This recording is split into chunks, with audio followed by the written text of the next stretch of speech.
පෙරවන් සරණයි සිත නිවන මඟ සදහම් කතිකාවතේ තුන්වෙනි අදියරේ 29 වන දින වැඩසටහන අද අපි ආරම්භ කරනවා. අද 2025 වර්ෂයේ ජූනි 5 වෙනි බ්‍රහස්පතින්දා ශ්‍රී ලංකා වේලාවෙන් සවස් 7:35ට මේ වැඩසටහන අද මේ ආරම්භ වෙනවා. මේ වැඩසටහන් මාලාවේ මේ තුන්වෙනි අදියර තුල අපි සාකච්ඡා කරන්නේ ත්‍රිපිටකයේ ඇතුළත් සූත්‍ර. අද දවසේ අපි බලාපොරොත්තු වෙනවා සබ්බ සූත්‍රය පිළිබඳව සාකච්ඡා කරන්න.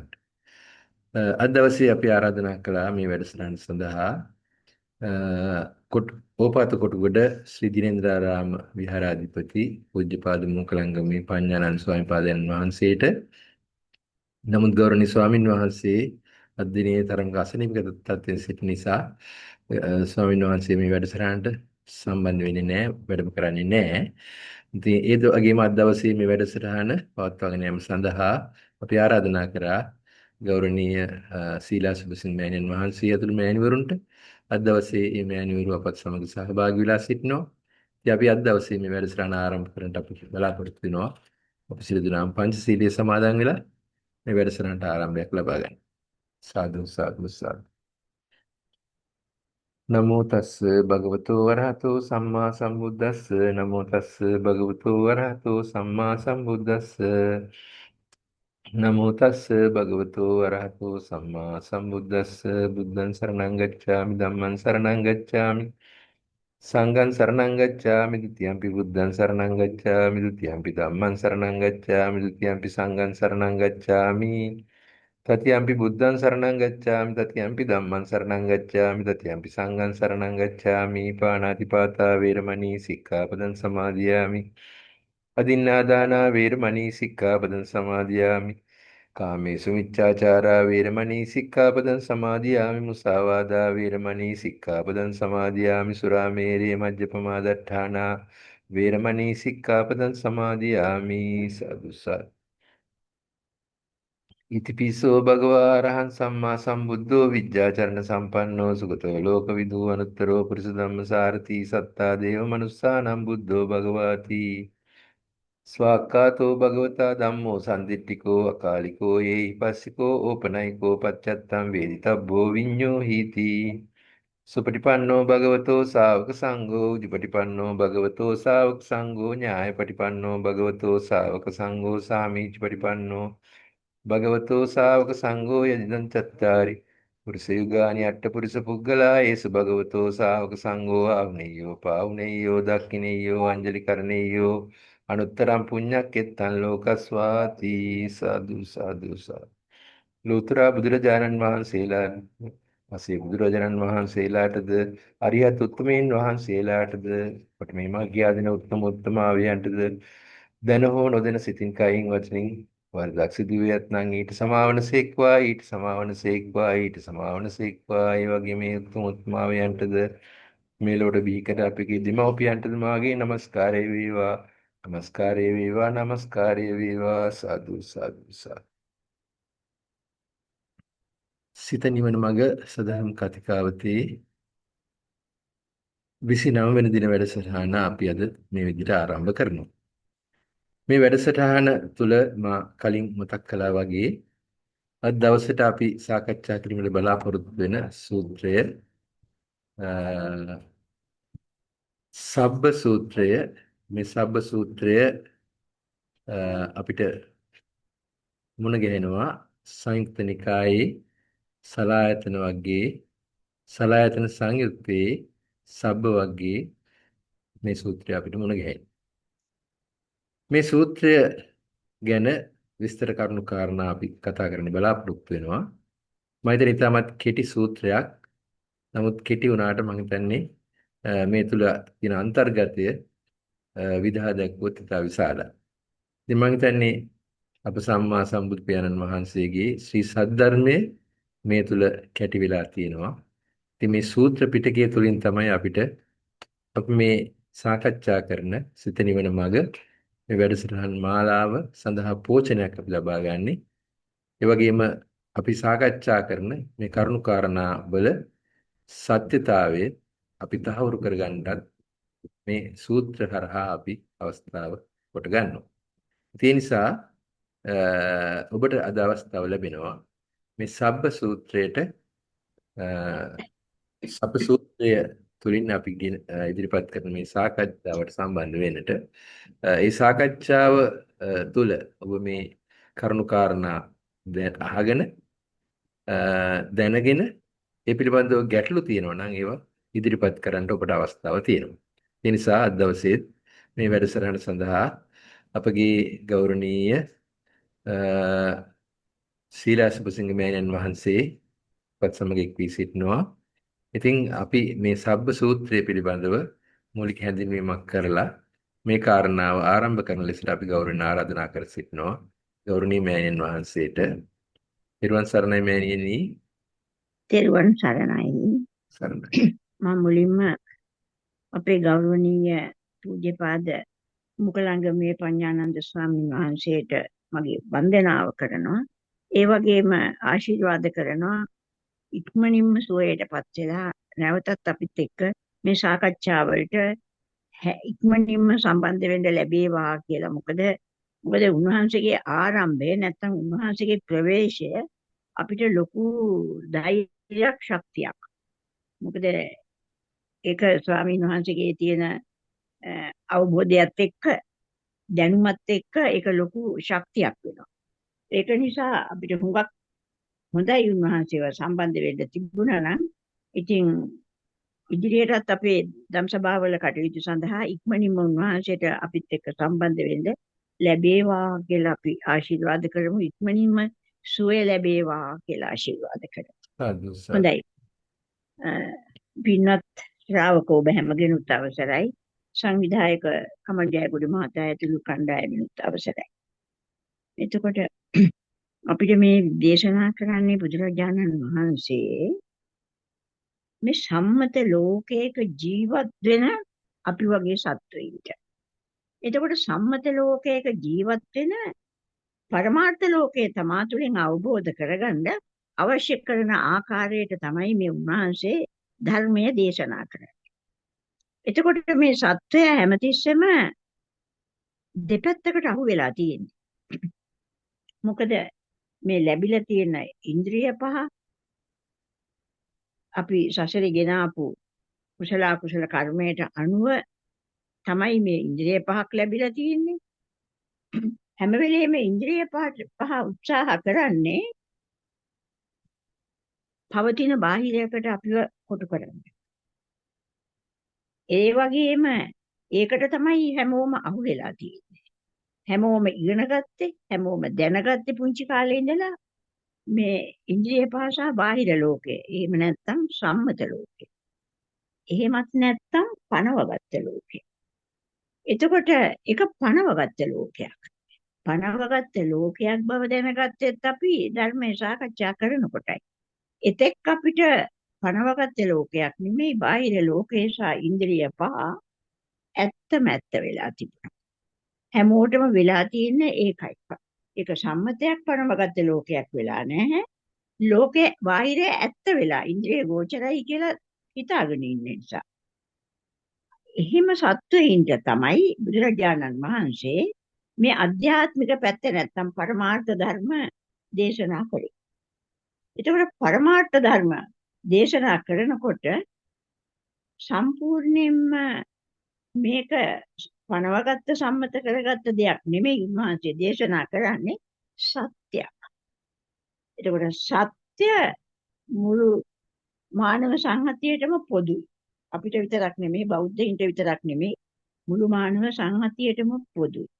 එහෙනම් මුළු මානව සංහතියටම පොදු ධර්මයක් තමයි මේ උන්වහන්සේ දේශනා කර මේ පරමාර්ථ ධර්ම. එතකොට අපිට මේ පෙන්වන්නේ අර සියල්ල බාහිරයි සියල්ල ඉන්ද්‍රිය ගෝචරයි අපි ඉගෙනගත්ත සියල්ල ඇත්තයි කියලා හිතාගෙන උන්නු සත්වයට උන්වහන්සේ පෙන්නනවා සියල්ල ඔතන නෙමෙයි. සියල්ල තියෙන්නේ තමා තුලින්.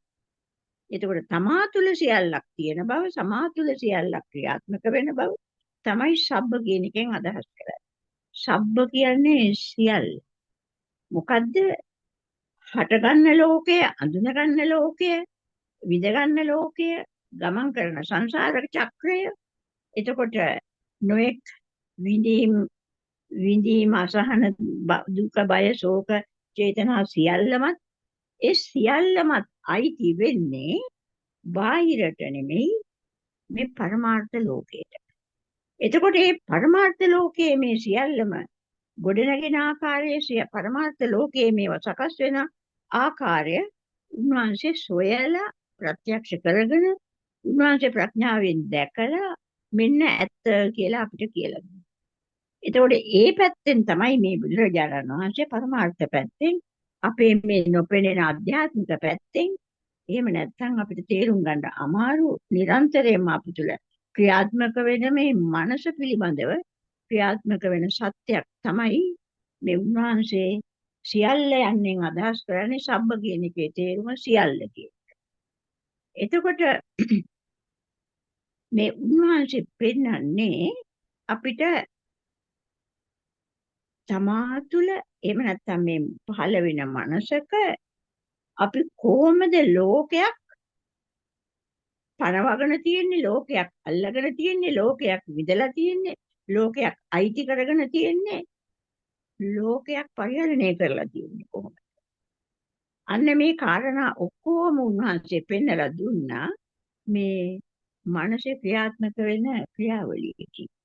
එතකොට ඒ ගොඩනැගෙන ක්‍රියාත්මක වෙන සියලුම ක්‍රියාවලිය ගොඩනැගෙන ආකාරය තමයි ගොඩනැගෙන සියල්ල තමයි මේ කියලා දුන්නේ අපිට මනසේ. එහෙම නැත්නම් අපිට මේ පහළ වෙන සිතේ පහළ වෙන ඇස සහ ගෝචර රූප, කන සහ ශබ්ද, නාසය සහ ගන්ධ, දිව සහ රසය, කය සහ පහස, මන සහ ධම්ම. එතකොට මේ සලආයතන හයත් ඊට ගෝචර හයත් මේ තමයි අජ්ජත් සහ බාහිර ලෝකේ. මේක අඳුන්වන්නේ අජ්ජත් සහ බාහිර. මේ 12ට පිටින් කිසිම දෙයක් අපිට කතා කරන්න බෑ, පණවන්න බෑ, අපිට ගොඩ නැගෙන්නේ නැහැ. එතකොට සියල්ලටම මුල් වෙන්නේ, ප්‍රධාන වෙන්නේ මේ සලආයතනය. සලආයතනය කියන්නේ ආයතන හයක්. ආයතන කියන්නේ අලුත් දෙයක් නිර්මාණය කරන, අලුත් දෙයක් සකස් කරලා දෙන, අලුත් යමක් ලබා දෙන. ඒක තමයි ආයතන කියන්නේ. එතකොට ඉන්ද්‍රිය කියන්නේ ආයතන නෙවෙයි. ඉන්ද්‍රිය කියන එක අඳුනා ගැනීමක් විතරයි. ස්පර්ශය. මේවා ආයතන. මේ කතා කරන ඒවා බුදුරජාණන් වහන්සේ ආයතන. එතකොට මේ ආයතන පවතින ආයතන නෙවෙයි. උන්වහන්සේ කතා කරන්නේ මේ සම්පූර්ණයෙන්ම මනස ප්‍රධාන ධර්මය, සිත මුල් වෙලා කරන ධර්මය. උන්වහන්සේ කතා කරන්නේ අකාලික ධර්මයක්. අකාලික කියන්නේ අතීතයක් නැහැ, වර්තමානයක් නැහැ, අනාගතයක් නැහැ. කාලත්‍රයක් නැහැ. ඒක තමයි සත්‍යය. කාලය කියන එක අපි අර සම්මත කරගත්ත, අනුමත කරගත්ත, පනවගත්ත ලෝකයේ තුල තමයි අපි කාලය කියලා එකක් ඉගෙනගෙන තියෙන්නේ. පිළි අරගෙන තියෙන්නේ. ඊට අනුව ගැළපෙන විදිහට කාලය යොදා මේ දිනචරියාවල් යොදාගෙන තියෙන්නේ. ඒක පනවගත්ත ලෝකේ. නමුත් මේ ආධ්‍යාත්මික ලෝකයේ සත්‍ය පෙන්වන පරමාර්ථ ලෝකයේ තුල බුදුරජාණන් වහන්සේ පෙන්වනවා කාලය කියලා එකක් නැහැ. එහෙනම් උන්වහන්සේ මේ සබ්බ සියල්ල පෙන්වන්නේ අර කාලයෙන් තොර අකාලික මොහොතක ක්‍රියාත්මක වෙන ක්‍රියාවක් ගැන. එතකොට එහෙනම් ඒක අකාලිකයි. කාලත්‍රයටම අහු වෙන්නේ නැහැ.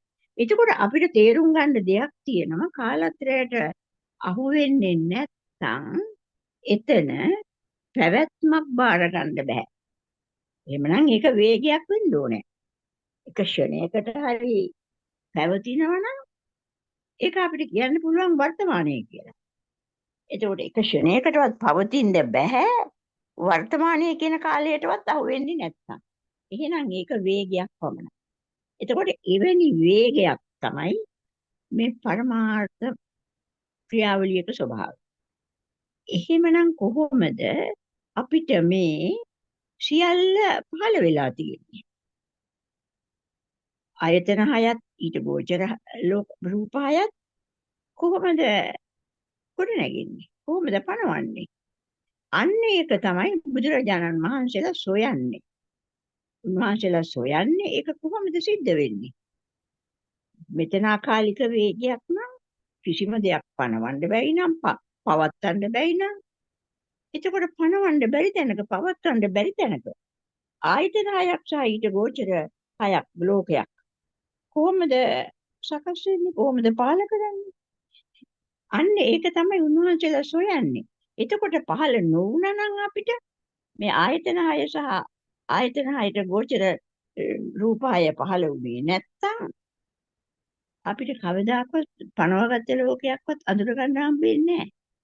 එහෙමනම් අපිට ලෝකයක් සහ ඒ අඳුරන සත්‍යයේ පවතින විදියක් නැහැ. අපිට ලැබෙන්නේ නැහැ එහෙනම්.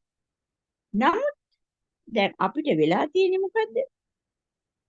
පනවගත්ත ලෝකයක් හෝ තියෙනවා ඊට ඒක විඳින මමිකුත් තියෙනවා. මේ දෙපැත්තක් එතකොට ගොඩ නැගිලා තියෙන්නේ අපි මේ පරමාර්ථ ධර්මයේ නොදන්න නිසා. අපි සම්මතයේ පමණක් අනුමත කරගත්ත පනවගත්ත ලෝකයේ පමණක් ඇත්තයි කියලා හිතන නිසා තමයි අපිට මේ විදිහට ගොඩ නැගෙන්නේ කාලයත් එක්කලා. එතකොට මේ උන්වහන්සේ පෙන්වන්න හදන්නේ මේ සියල්ල ගොඩ නැගෙන්නේ.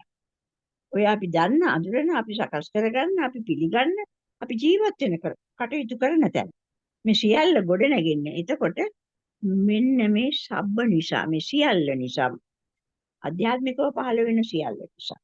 අන්න ඒක නිසා තමයි උන්වහන්සේ මේ පෙන්වන්නේ. එතකොට මේ පෙන්වන්නේ පවතින සත්‍ය වශයෙන්ම පවතින දෙයක් නෙමෙයි අපිට වෙලා තියෙන දෙයි මේ පෙන්වන්නේ.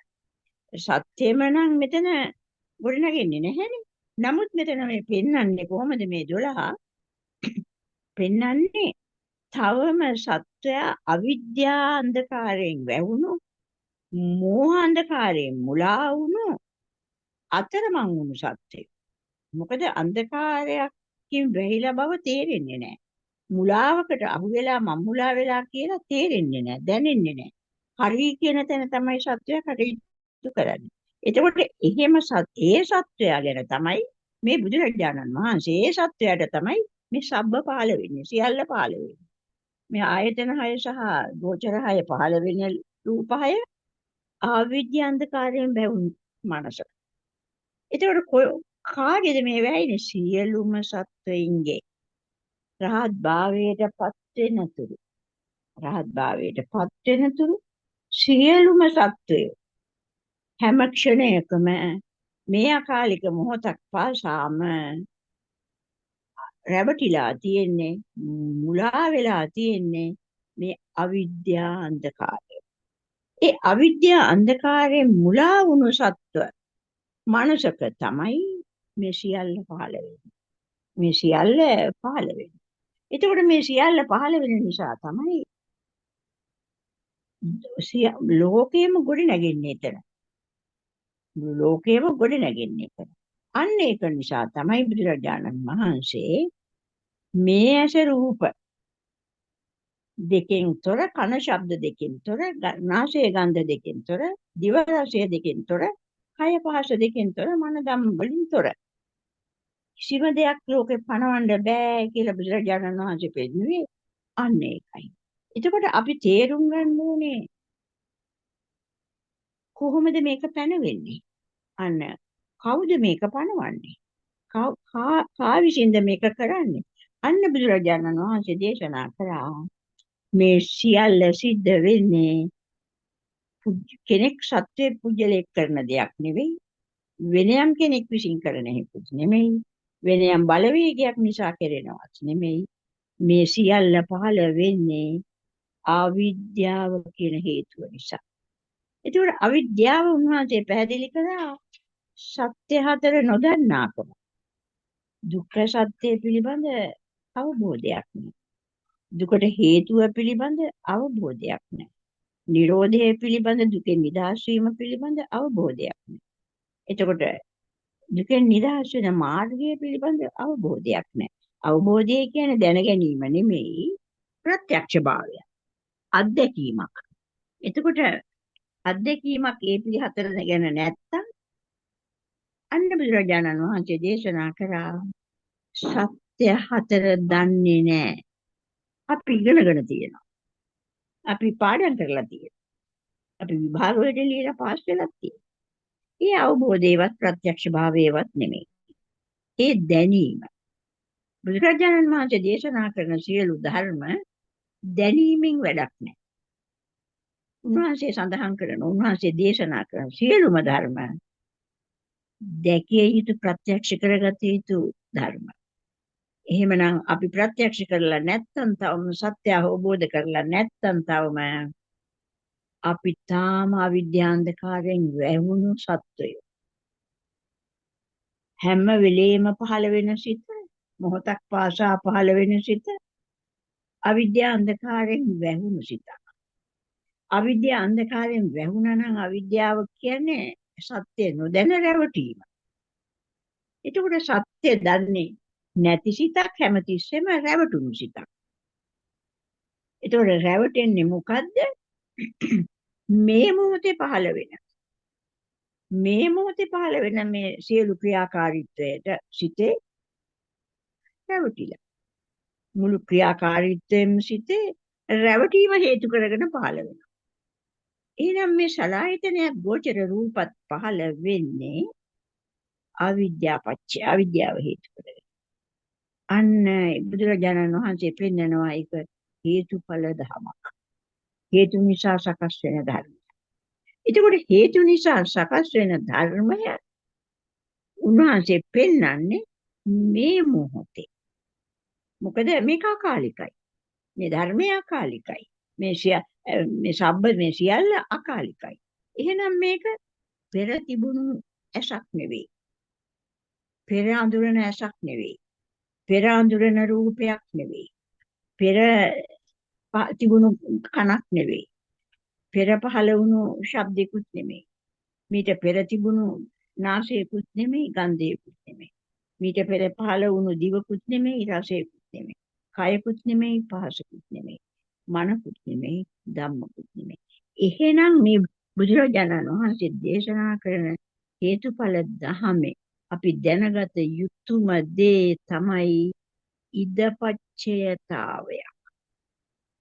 මේ ධර්මය බුදුරජාණන් වහන්සේලා ලෝකයට හෙළි කරන ලෝකයට පෙන්වලා දෙන ධර්මය උන්වහන්සේ මහා ප්‍රඥාවෙන් අවබෝධ කරගෙන දේශනා කරන ධර්මය ඉදපච්චේතා ධර්මය. මේ මොහොතේම පමණක්ම පහළ වෙන ධර්මයක්. මේ මොහොතේම පහළ වෙන හේතු නිසා මේ මොහොතේ පමණක්ම පහළ වෙන ධර්ම. එහෙමනම් මේ අවිද්‍යාව පහළ වෙන්නේ මේ මොහොතේ තමයි මේ සලආයතන ඇස පහළ වෙන්නේ. එතකොට පෙර තිබුණු ඇසකුත් නෙමෙයි. අනාගතයට පහළ වෙන්න තියෙන ඇසකුත් නෙමෙයි. මේ හේතු නිසා මේ මොහොතේ අලුතෙන් පහළ වෙන ඇස. එහෙනම් ඒ පහළ වෙන ඇසට ගෝචර රූප. අන්න ඔය දෙපැත්ත. එතකොට රූප කොහෙන්ද පහළ වෙන්නේ මේ මොහොතේ හේතු නිසා? අන්න රූප ලබා ගන්න. කොහොමද? හැම වෙලේම මේ ඉන්ද්‍රිය පහ විවෘතයි. පණ තියෙන පුජ්‍යලයක් නම් පණ තියෙන සත්වයක් නම් තිරිසන් හෝ මිනිස්සෝ දේවෝන එක. එතකොට මේ හැමගෙම ඉන්ද්‍රිය හොඳට ක්‍රියාත්මකයි. එහෙමනම් ඇසට ගැටෙන ඡායාවක්. එතකොට ඒ ඇසට ගැටෙන ඡායාව පහළ වෙන ගැටෙන මොහොතේ තමයි සිත අවදි වෙන්නේ. ඒතකොට සිත අවදි වෙන්නේ සිතට ලැබෙන්නේ අර ඡායාව හා සමාන ඡායාවක්.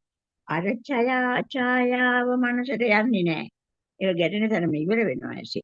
නමුත් ඒ හා සමාන ඡායාවක් මනසේ පහළ වෙනවා. අන්න එතකොට ඒක තමයි ඒ මොහොතේ ඇස පහළ වෙනවා. සලආයතන ඇස. එතකොට ඒ මොහොතේ ඇස පහළ වෙනවා. ඒ මොහොතේ රූප මේ ඡායාව පහළ. එතකොට ඒ දෙක නිසා විඥානය පහළ වෙනවා. විඥානය පහළ වෙනවා. එතකොට ඒ තුනේ එකතුව ස්පර්ශය වෙනවා. එතකොට සලායතනයක් පහළ නොවෙනවා නම් රූප, ශබ්ද, ගන්ධ, රස, ස්පර්ශය ධම්ම පහළ වෙන්නේ නැහැ. එතකොට ඔය දෙක පහළ වෙන්නේ නැත්නම් ඔය දෙක නිසා විඥානය පහළ වෙනවා. විඥානය කියන්නේ පෙර මතකේ නැත්නම් අනුන්ගෙන් ආගත්ත දැනීම. එතකොට ඔය තුනේ රූප, ශබ්ද, ඇස රූප විඥාන තුනේ එකතුවෙන් තමයි මේ ඵලය පහළ වෙන්නේ.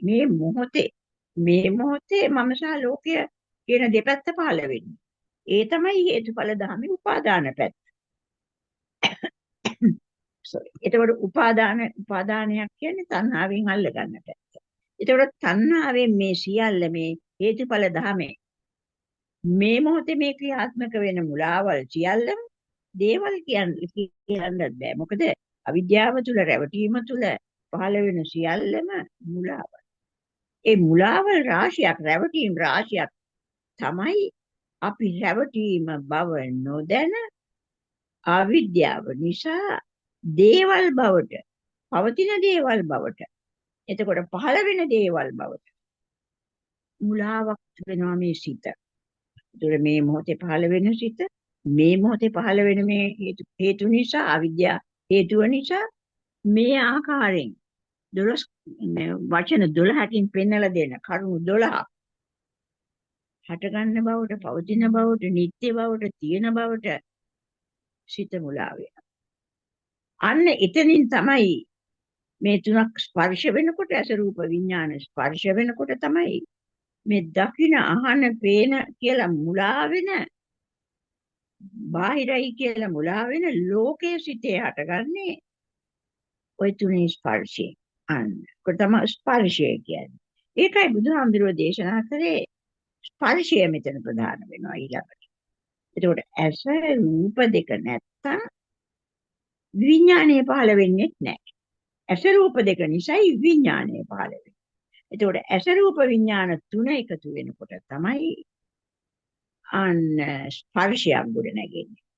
ස්පර්ශයක් ගොඩ නැගිනොත් තමයි ස්පර්ශයක් පහළ වුණොත් තමයි ඊට ගෝචර ලෝකයේ ගොඩ නැගෙන්නේ. ඒ ලෝකය තමයි තණ්හාවෙන් ඇලිලා ගැටිලා උපාදාන කරගන්නේ. ඒ උපාදාන කරගන්න නිසා තමයි එය දකින මම අහන මම විඳින මම හිතන මම විදියට මම කියන සාපේක්ෂතාවයක් ඉන්නේ. අන්න එතකොට තමයි මේ භව චක්‍රයක් සකස් වෙලා ඉපදීම මරණය කියන දෙයකට අහු වෙලා ඉවරයි. මෙන්න මේ සියල්ල ගොඩ නැගෙන්නේ මේ ස්පර්ශයේ. අන්න එතකොට කනත් ඒ විදියයි අර බාහිරින් තරංගයේ ගැටෙනකොට කනට ඒක එතනම ඉවරයි තරංගය යන්නේ නැහැ සිතට. නමුත් ඒ තරංග ආයාමයේ ස්වභාවයට ගැළපෙන ආකාරයේ ශබ්ද රූපයක් පහළ වෙනවා ඡායාවක් පහළ වෙනවා කන පහළ වෙනවා. ඔය දෙක නිසා මේ දෙක අඳුන්වලා දෙනවා. මේ දෙක මොකද්ද කියලා හොයලා දෙනවා. ඒ කොහොමද දෙන්නේ? අතීත මතකය. එහෙම නැත්නම් අනුන්ගෙන් අහගත්ත දැනීම. එහෙම නැත්නම් අනුන්ගෙන් ගත්ත ඉගෙන ගත්ත ටික. අන්න මොකද්ද හඬ? උත්සාහ කරමු. අපි කියනවා කපුටු හඬක් කියලා. අපි කියමුකෝ කපුටෙක් කෑ ගහලා අපිට මේ තරංග ආයාමේ කනේ වැදුනා. කන දන්නේ නැහැනේ කපුටෙක් කියලා. කන දන්නේ නැහැ මොකද්ද කියන්නේ. එතකොට තරංගවල දන්නේ තියෙන්නේ නැහැ කපුටෙක්. තරංගවලත් නැහැ කපුටෙක්. කනක් දන්නේ නැහැ කපුටෙක්. එතකොට ওই දෙක ස්පර්ශ වෙනකොට තමයි සිත ඉපදිලා මනසේ සිතේ මේ සලායතන කලයි අර ඡායාව පහළ වුණේ. අර බාහිර තරංගේ නෙමෙයි. ඒහා සමාන තරංග ඡායාව. ඔය දෙකම කපුට නෙමෙයි. නමුත් ඔය දෙක නිසා පහළ වෙනවා හේතුප්‍රත්‍ය නිසා මේ අවිද්‍යාව තුල පහළ වෙනවා පෙර දැනුම නැත්තම් අනුන්ගෙන් අහගත්ත විඤ්ඤාණය. මේ තුනේ එකතුවට තමයි ස්පර්ශය කියන්නේ. ඒතකොට ස්පර්ශය නිසා තමයි අන්න ගොඩ නැගෙනවා නාම රූප උපාදාන ලෝකයක්. එතන තමයි එතකොට කපුටා කියන හඬ නිර්වාණය වෙන්නේ. කපුට නිර්මාණය වෙන්නේ එතන. ඒ බාහිර කපුට නෙමෙයි. තණ්හාව සකස් කරලා දෙන කපුට. සහ කපුටගේ හඬ. ඒකෝට මේක බාහිර හඬකුත් නෙමෙයි. කනට ආපු හඬකුත් නෙමෙයි. තණ්හාව සකස් කරලා දෙන කපුට ආසාහඬ. ඒක විඳින මම එනවා එතකොට. ඔන්න ඔය ක්‍රියාවලිය මඤ්ඤණාවයක් කියලා බුදුහාමුදුරුවෝ දේශනා කරා. මම මඤ්ඤණාවය කියන්නේ තණ්හාව පහළ වෙලා, මගේ වෙලා, මගේ කනට ඇහුණු හඬ වෙලා, ඊළඟට මම හැමදාම ඉන්න මම. බාහිර කපුටොත් හැමදාම ඉන්න කපුටෝ. මේක සදාකාලිකයි. මේ ඉදපච්චයතාවයක් නෙමෙයි. මේ මොහොතේ හටගත්ත ක්‍රියාවලියක් නෙමෙයි. මේක ස්ථිරවම දෙපැත්ත තියෙනවා. මම සහ ලෝකයේ තියෙනවා. එහෙනම් තියෙන ලෝකයක් නිත්‍ය ලෝකයක් විදිහට පනව ගන්න එක තමයි මේ මෙතන වෙන්නේ උපාදානය. අන්න ඒක නිසා තමයි මූලපර්යාය සූත්‍රයේ දේශනා කරා ඇස මඤ්ඤණාවෙන් අරගෙන කන මඤ්ඤණාවෙන් අරගෙන මම මගේ ආත්ම කියන දෘෂ්ටියේ මඤ්ඤණාවේ කියන්නේ. එතකොට නාසයේ මඤ්ඤණාවෙන් අරන් ගන්ධය මඤ්ඤණාවෙන් අරන් එතකොට දිව මඤ්ඤණාවෙන් අරන් රසය අරගෙන කය මඤ්ඤණාවෙන් අරන් කයට ස්පර්ශය අරගෙන මන මඤ්ඤණාවෙන් අරන් ධම්ම මඤ්ඤණාවෙන්.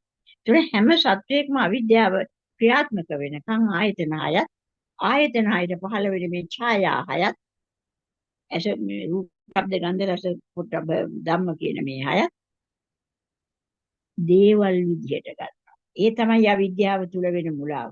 දේවල් වෙනකොට තමයි ඒවා සබ්බ වෙන්නේ, සියල්ල වෙන්නේ. නමුත් දේවල් උනේ නැත්තම් මේ ගොඩ නැගෙන ලෝකයේ සියල්ල ගොඩ නැගෙන්නේ නැහැ. එතකොට මේ ගොඩ නැගෙන්නෙම මේ ආය සාමීට ආය ගෝචරයි. ඒකයි බුදුරජාණන් වහන්සේ මෙතෙන්ට සබ්බ කියලා කියන්නේ. එතකොට දැන් බලන්න ඇහෙන ලෝකේ, පේන ලෝකේ, මට පේන ලෝකේ, මට ඇහෙන ලෝකේ, මට දැනෙන ගන්ධය, මට දැනෙන රසය, මට දැනෙන ස්පර්ශය මට මතක් වෙන්නේ. ඔයිට වඩා මොනවද අපේ අත්දැකීම් ජීවිතේ අපි ජීවිතයක් ගත කරනකොට, දවසක් ගත කරනකොට හොඳට කල්පනා කරලා බලන්න. මට පේනවා, මට ඇහෙනවා, මට ගඳ සුවඳ දැනෙනවා, මට රස දැනෙනවා, මට ස්පර්ශය දැනෙනවා, මට මතක් වෙනවා. ඔච්චරයි නේද අපිට තියෙන ඉන්ද්‍රිය අත්දැකීම්. ඔය අත්දැකීම් ටිකත් එක්ක නේද අපි මුළු ජීවිතේම ගත කරන්නේ. ඒතකොට ඔය ජීවිතේම ගත කරන ඔය අත්දැකීම් ටික ඉන්ද්‍රිය පහේ නෙමෙයිනේ සකස් වෙන්නේ, බාහිරත් නෙමෙයිනේ සකස් වෙන්නේ. ඔය අත්දැකීම් සියල්ලම සකස් වෙන්නේ කොතනද? මෙන්න මේ බුදුහාමුදුරුවෝ පෙන්නන සලායතන හයත් ඊට ගෝචර හයත් නිසා. මේ අවිද්‍යාව තුල වෙන සිදුවීම. එතකොට බුදුරජාණන් වහන්සේ පෙන්නනවා ඔය අපි දවස ගත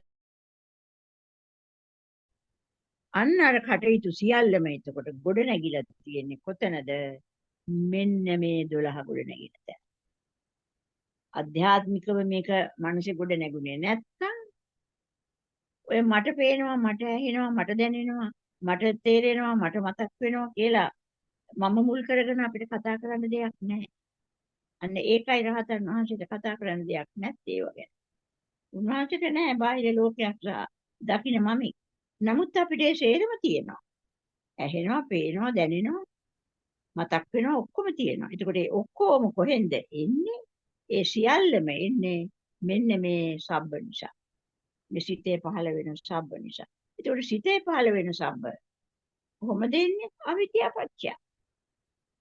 අන්න අවිද්‍යාව නිසා මේ තණ්හාව සකස් කරලා දෙන්නේ සියල්ල. අන්න ඒක නිසා බුදුහාමුදුරුවෝ දේශනා කරා මෙතන මෙන්න මේ ඇස රූප නිසා පහළ වෙනවා. ඒ දෙක අදුල්ලා දෙන විඥානේ. කන ශබ්ද නිසා පහළ වෙනවා විඥානය අනුන්ගේ දැනීම. එතකොට නාසයේ ගන්ධ නිසායි විඥානය එන්නේ. දිව රසය නිසායි අඳුන ගන්න විඥානය එන්නේ. කය ස්පර්ශය නිසායි ස්පර්ශය අඳුනගන්නේ. මන ධම්ම නිසායි මතක් වෙන්නේ. අන්න එහෙනම් මේ තුනේ එකතුව තමයි ස්පර්ශය කියන්නේ. එහෙනම් ස්පර්ශය නොවුනොත් කිසිම දෙයක් ගොඩ නැගෙන්නේ නැහැ. එහෙනම් හේතුඵල ධමයක් ගොඩ නැගෙන්නේ මේ මොහොතේ මේ ස්පර්ශය නිසා. ඒක නිසා බුදුහාමුදුරුවෝ දේශනා කරා පස්ස සම්දය සබ්බේ ධම්මා. එතකොට මේ ස්පර්ශය නිසා ගොඩ නැගෙන ලෝකය මේ 12 නිසායි මේ සබ්බ නිසායි ගොඩ නැගෙන්නේ. ඊළඟට බුදුරජාණන් වහන්සේ පෙන්නනවා මේක හේතුඵල ධමයක් මහණෙනි. එහෙනම් මේ ක්ෂණයේ පහළ වෙන ක්‍රියාවලිය. මේ ක්ෂණයේ පහළ වෙන ක්‍රියාවලිය කොහොමද 12ක් පහළ වෙන්නේ? අන්න ඉදපච්චේතාව හේතුවක් ඇතොත් පමණක්. එහෙනම් අවිද්‍යාව කියන හේතුව නිසා මේ 12 පහළ වෙනවද පහළ වෙන බවට මුලාවක් වෙලාද? අන්න පොඩි බබාට උන්නේ. මේ සබ්බ බවට රැවටුණා. මුලා වුණා. ඇයි? අවිද්‍යාව පත්‍ය. මේ අවිද්‍යාව මේ මොහොතේ පහළ වෙනකොට මේ මොහොතේ අවිද්‍යාව හේතු කරගෙන මේ 12කට රැවටුණා. කවදාකවත් එනම් 12ක් පහළ වෙන්නේ නැහැ. රැවටීමක් විතරයි. එහෙනම් බුදුරජාණන් වහන්සේ හේතුඵල ධමයක් පෙන්නලා අදහස් කරේ මොකද්ද? මෙන්න මේ මොහොතේ මේ 12 නිසා රැවටෙන ආකාරය. මෙන්න මේ මොහොතේ 12 නිසා රැවටෙන ආකාරය. ඒක නිසායි රැවටෙන බව පෙන්වන්න තමයි අපිට අකාලික බව කිව්වේ. හේතුවත් ඵලයක් දෙකම එකවරම නිරෝධ වෙන බව පෙන්වනවා. නිරෝධ කියන්නේ හටගත් දෙයක් නැසෙනවා එහෙම නෙමෙයි. හට නොගන්නා බව. එතකොට අපි හැමතිස්සෙම ඉන්නේ හට ගන්නා බවකට. ඒ කියන්නේ සමුදයකට අහු වෙලා. සමුදය කියන්නේ හට ගන්නව නෙමෙයි, හට ගන්න බවට අවිද්‍යාව නිසා, තණ්හාව නිසා රැවටිලා. හට නොගන්නා බව තමයි Nirodhe. අන්න ඔය දෙපැත්තක් අපිට පෙන්නලා දුන්නා මෙන්න මෙතෙන්දයි අපි දකින්න ඕන කියලා. අපි හැරෙන්න ඕන දැන්. එහෙනම් ලෝකයේ ගොඩනැගෙන්නේ මේ සබ්බ නිසා, මේ 12 නිසා. ඒ ගොඩනැගෙන ඒ තමයි අපිට අවිද්‍යාව මුල් කරගෙන පහළ වෙන හේතුඵල ධම කියන එකෙන් පෙන්වන්නේ. ඒකේ න්‍යාය මේ මොහොතේ පෙන්වුවා. ඒතකොට මේ මොහොතේ න්‍යාය පෙන්වනකොට අපිට පැහැදිලි වෙන්න ඕනේ මොකද්ද මේ උන්වහන්සේ පෙන්වන්න හදන්නේ කියලා. අන්න එතකොට අපි තුලින් අපි අවබෝධ කරගත යුතු මුලාවල් රාශියක් මෙතන. රැවටීම් රාශියක්. මුළු සංසාරෙම කියන්නේ එකම රැවටීමක්, එකම සිහිනයක්. එතකොට සිහිනෙන් දකින දේවල් අපි සිහිනෙන් වාහනයක නැගලා ගමනක් යනවා. අපි අවදි වෙලා ඒ ගිය වාහනේ කෝ කියලා හොයනවා. හම්බ වෙනවද අපිට? කවදාකවත් හම්බ වෙන්නේ. අන්න ඒ වගේ වැඩක් තමයි අපි මේ 12 ඇත්තයි කියලා අල්ලගෙන මේ ක්‍රියාත්මක වෙන තැන අපි මේ අල්ලගෙන තියෙන්නේ රැවටිලා තියෙන්නේ මේ උපාදාන කරගෙන ලෝකේ සහ මම කියලා ගොඩ නැගිලා තියෙන්නේ අර හීනෙන් ගමන් කරපු වාහනේ අවදි වෙලා හොයනවා වගේ වැඩ. කවදාවත් අපි අපිට ලැබෙන්නේ නැහැ මේ බලාපොරොත්තු වෙන එක. ඇයි? ලැබෙන්න බෑ. හීනෙන් ගිය කාර්යක කොහොමද දැන් හම්බ වෙන්නේ? අපි හැමදාම කෙරුවේ ඔන්න ඔය මිරිඟුවක් පස්සේ දිව්වා. මිරිඟුවක් පස්සේ දිව්වේ මේ සබ්බ අඳුනගන්න බැරි වුණා හින්දා. සබ්බ මොකද්ද කියලා තේරුම් ගත්තේ නැති නිසා. අන්න ඒක නිසා තමයි බුදුරජාණන් වහන්සේ අපිට මේ එක කොටස මේ ත්‍රිපිටකය හරහා අපිට කියලා දුන්නා. එතකොට උන්වහන්සේ කියලා දුන්නු ධර්ම යම් තරමක් මේ ත්‍රිපිටකයේ සඳහන් වෙනවද? අපිට ඒ සියල්ලම වැදගත්. අන්න ඒක නිසා තමයි අපි එක කාරණා අරන් මේ විදිහට කතා කරන එක ඉතාමත් වැදගත්. හොඳයි. මම හිතන්නේ අඳුල්ලා දුන්න ටික මට හැකි පමණ අඳුල්ලා දුන්නා. තව තියෙනවා නම් ඉදිරියට අපේ මෑණිවරු විස්තර කරයි. හොඳයි. ත්‍රිවන් සරණයි. ඊළඟ සර්ණයි මේ වහන්ස මම හිතන්නේ මේ සබ්බ සූත්‍රයේ පැහැදිලි කිරීම තමයි හොඳට කරා මේ වහන්සේ. සබ්බ කියන්නේ මොකක්ද කියන එක සම්බන්ධව මම හිතන්නේ මේ දේශනේ අහපු ඔබට හොඳින් වැටහෙන්න ඇති. මේ දේශනේ තුල ඇත්තටම මේ 12ක් ගැන කතා කළා. ඒ කියන්නේ ඇහැ රූපේ, කන ශබ්දේ, නාසය ගන්ධේ, දිව රස, කය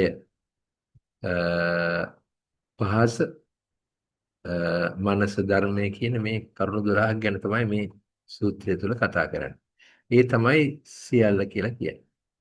ඉතින් අත්‍තරම මේ සියල්ල මේ තමයි ලෝකය. මේ ලෝකය අපි හිතනවා මේක අපි මේ දකින විදිහටම අපිට ඇහෙන විදිහටම අපිට දැනෙන විදිහටම අපිට හැඟෙන විදිහටම මෙහෙමම තියෙනවා. අපි රැවටිලා කියලා අපිට තේරෙන්නේ නැහැ. නමුත් අපි පටිච්චසමුප්පාදයේ තුලින් මේ දිහා බලනකොට තමයි අපිට තේරුම් ගන්න පුළුවන්කම ලැබෙන්නේ මේ අපි රැවටීමක ඉන්නේ කියලා. අද දවසේ අපි මේ වැඩසටහනත් සමග සම්බන්ධ වෙනවා ගෞරවනීය මෑණියන් වහන්සේලා මා ආරාධනා කර සිටිනවා රෝෂණී නවරත්න මෑණියන් වහන්සේට මේ අපි කතා කරන ලෝකය ඇත්තටම අපිට දකින්න පුළුවන්කම තියනවාද? අපිට ඇත්තටම අහන්න පුළුවන්කම තියනවාද? අපිට ඇත්තටම දැනගන්න පුළුවන්. අපිට හඟින්න පුළුවන්. ත්‍රිවන් සරණයි මෑණියනි. තෙරුවන් සරණයි. ඔව්. අපිට කියා දෙන්න මේ ලෝකය මොකද්ද? මේ ලෝකය අපිට පේනවද? ඇහෙනවද? දැනෙනවද? හැඟෙනවද? ගෞරවනීය ස්වාමීන් වහන්සේගෙන් අවසරයි. ගුරු මෑණියන් වහන්සේගෙන් අවසරයි. සියලුම මෑණියන් වහන්සේලා සහ පියවරුන්ගෙන් අවසරයි. කමාජයකුත් මහත්මයා ඇතුළු සියලු දෙනාගෙන්ම අවසරයි. ඔව් දැන් ගුරු මෑණියන් වහන්සේ පැහැදිලි කළා සියල්ල යන කුමක්ද කියලා බොහොම ලස්සනට පැහැදිලි කළා. ඔව් ඒතකොට දැන් මේ මහත්ය අහන්නේ මේ සියල්ල තියනවාද කියලා නේද? ඔව් මෑණියන් වහන්සේ දැන් අපි දැන් මේ සියල්ල බාහිරයට හැරිලා බලනකොට බාහිරය තුල මේ සියල්ල අපිට පේනවා. දැනෙනවා, හැඟෙනවා. මේ කරුණු 12ත් එක්ක ඒක තියෙනවා කියලා තමයි පෘථග්ජන හැමෝටම තේරෙන්නේ. නමුත් මේක අපි ආධ්‍යාත්මය තුලින් දකිනකොට තමයි මේ කිසිවක් නැහැ කියලා අපිට දැනෙන්නේ. ඔන්න ওই කාරණාව මම හිතන්නේ ගොඩක් දෙනෙකුට පැටලිලි සහගතයි. මෙන්න මේ කාර්යයට පැහැදිලි කරගන්න තමයි මම මෑණියන් වහන්සේට ආරාධනා කරන්නේ. ඔව් දැන් ඇත්තටම අපිට හැඟෙනවා බාහිරයක් තියෙනවා කියලා හැඟෙන්නේ මොකද අපි අහලා තිබ්බේ බාහිරය ගැනනේ.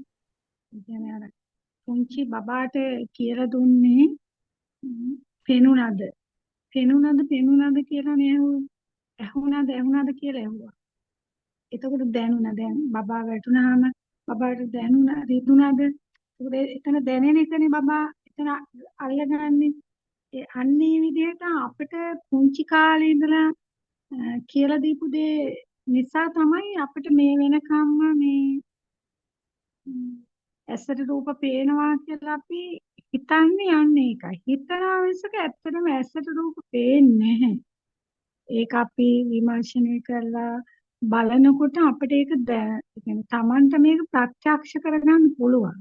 ඒ කියන්නේ විඥාණයෙන් අපිට හඳුන්වීමක් කළේ නැත්නම් විඥාණයෙන් දැනගත්තේ නැත්නම් අපිට බාහිර රූපයක් හඳුනගන්න බෑ.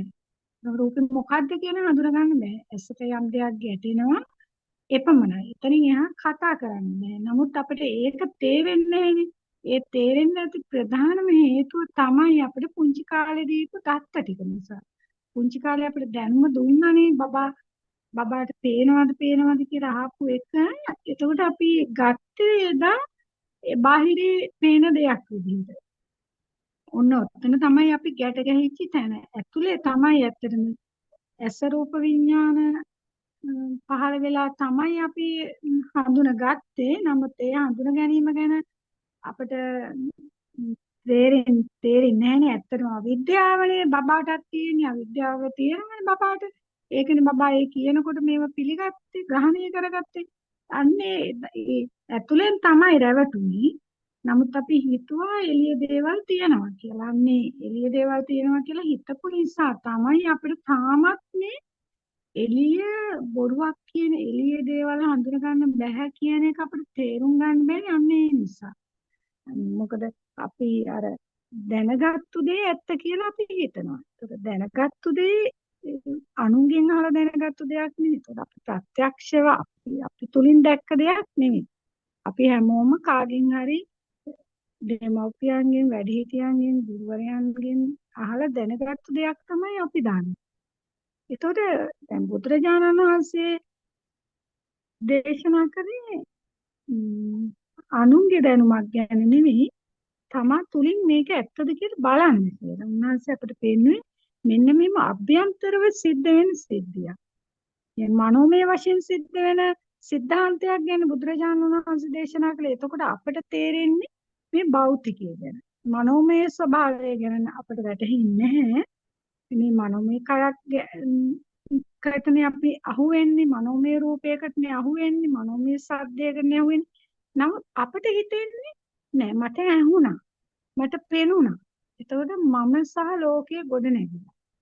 එතකොට මම සහ ලෝකයේ තමයි සියල්ල කියන්නේ. එහෙනම් සියල්ල කියන්නේ මේ මොහොතේ සකස් වෙන්නේ නේද? එතකොට බාහිර රූපය ඇති අපිට හඳුනා ගන්න බෑ මොකද්ද?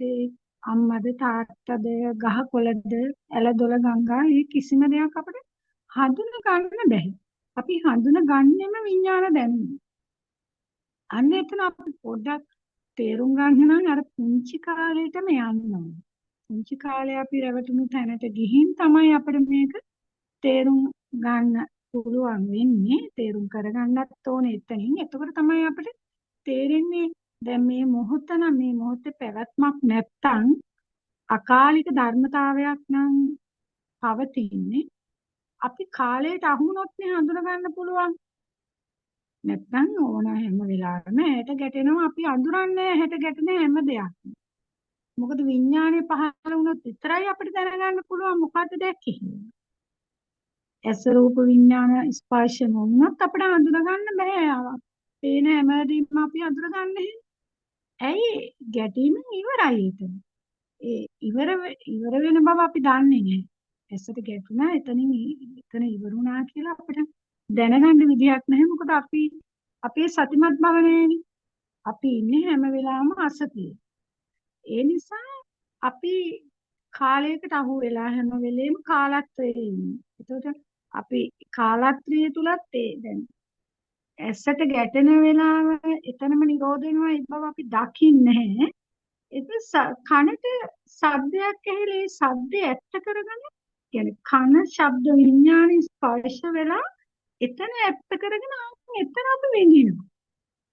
එතකොට ඕන තරම් ඇසට ගැටෙනවනේ දැන් අපි ප්‍රායෝගිකව බැලුවොත් ඒ වුණාට අපිට ඒ ගැන අපි දකින්නේ නැහැ. ඒ ගැන අපේ ප්‍රඥාව නැහැනේ. ඒතකොට අපි ඉන්නේ අවිද්‍යාවේ හැම වෙලාවෙම. ඒ කියන්නේ හඳුනා ගැනීමකට යනවා නම් අපි හඳුනා ගැනීමක් සිද්ධ වෙනවා නම් මේ මොහොතේ අපි ඉන්නේම අවිද්‍යාව. අවිද්‍යාව තණ්හාව තුලමයි. එතකොට අපිට තේරෙන්නේ මේ මොහොත කියන්නේ දැන් බුදුරජාණන් වහන්සේ දේශනා කරන මේ අකාලික ධර්ම අකාලිකයි නේද? අකාලිකෝ ඒපස්සිකෝ උපනයිකෝ පච්චත්තං වේදිතබ්බෝ විඤ්ඤෝණිති. එතකොට ප්‍රත්‍යක්ෂ කරගන්න නම් අපි මේ ගැන නුවණින්ම විමසලා බලන්න. නුවණින් විමසලා බැලුවේ නැත්තම් අපිට තියෙන දැනුමක් විතරයි. අපි අභ්‍යන්තර ආයතන ගැන දන්නවා, පහළ වෙන අරමුණු ගැන දන්නවා, විඥාන ආය ගැන දන්නවා, ස්පර්ශ ආය ගැන දන්නවා. ඒක තණ්හාවත් ආකාර මේ සියල්ලම හය ආකාරව තියෙනවා.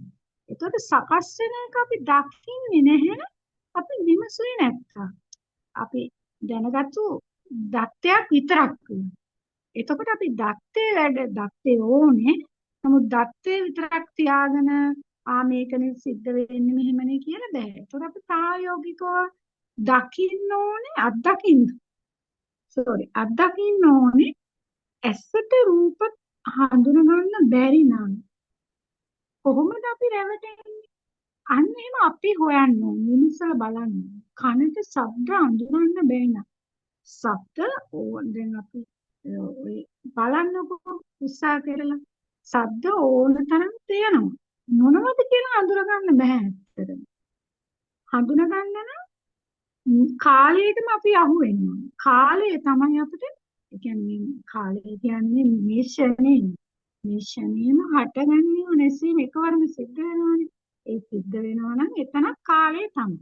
එතකොට මේ කාලය තුළ තමයි අපි හැම වෙලේම ජීවත් වෙන්නේ. ඒකයි අපිට දේවල් පෙනෙනවා කියලා අපි රැවටෙන්නේ. ඇහෙනවා කියලා රැවටෙන්නේ. දැනෙනවා කියලා රැවටෙන්නේ. දැනීම් හතරක් තියෙනවානේ නේද? එතකොට මේ අපි හැම වෙලේම රැවටිලානේ ඉන්නේ. රැවටිලා ඉන්නේ බාහිරයකට. බාහිරයකට කියලා තමයි අපි හිතන්නේ. නමුත් අපි ඇත්තටම බාහිරයට නෙමෙයි රැවටිලා තියෙන්නේ. මේ ආයතනයන්ගේ පහළවීම තුළ අපි කාලත්වයට හසු වුණ නිසා. ඒක අකාලික නම් කාලයකට අහු වෙන්න බෑනේ. අන්න එතන තමයි පොඩ්ඩක් අපි විමර්ශනය කරලා බලන්න ඕනේ. බුදුරජාණන් වහන්සේ අකාලික ධම්මයක් ගැන දේශනා කළා අපි කාලය තුල ජීවත් වෙනවා. ඒකට කාලය තුල තමයි අපිට හැම කාලය තුල තමයි අපි බොහෝ වෙලාවට ඉන්නේ. ඒතකොට කාලයට අහු වෙනවා කියන්නේ එක්ක ඇහැට අහු වෙලා, එක්ක කනට අහු වෙලා, එක්ක නාසයට අහු වෙලා, එක්ක දිවට අහු වෙලා, එක්ක කයට අහු වෙලා, එක්ක මනට.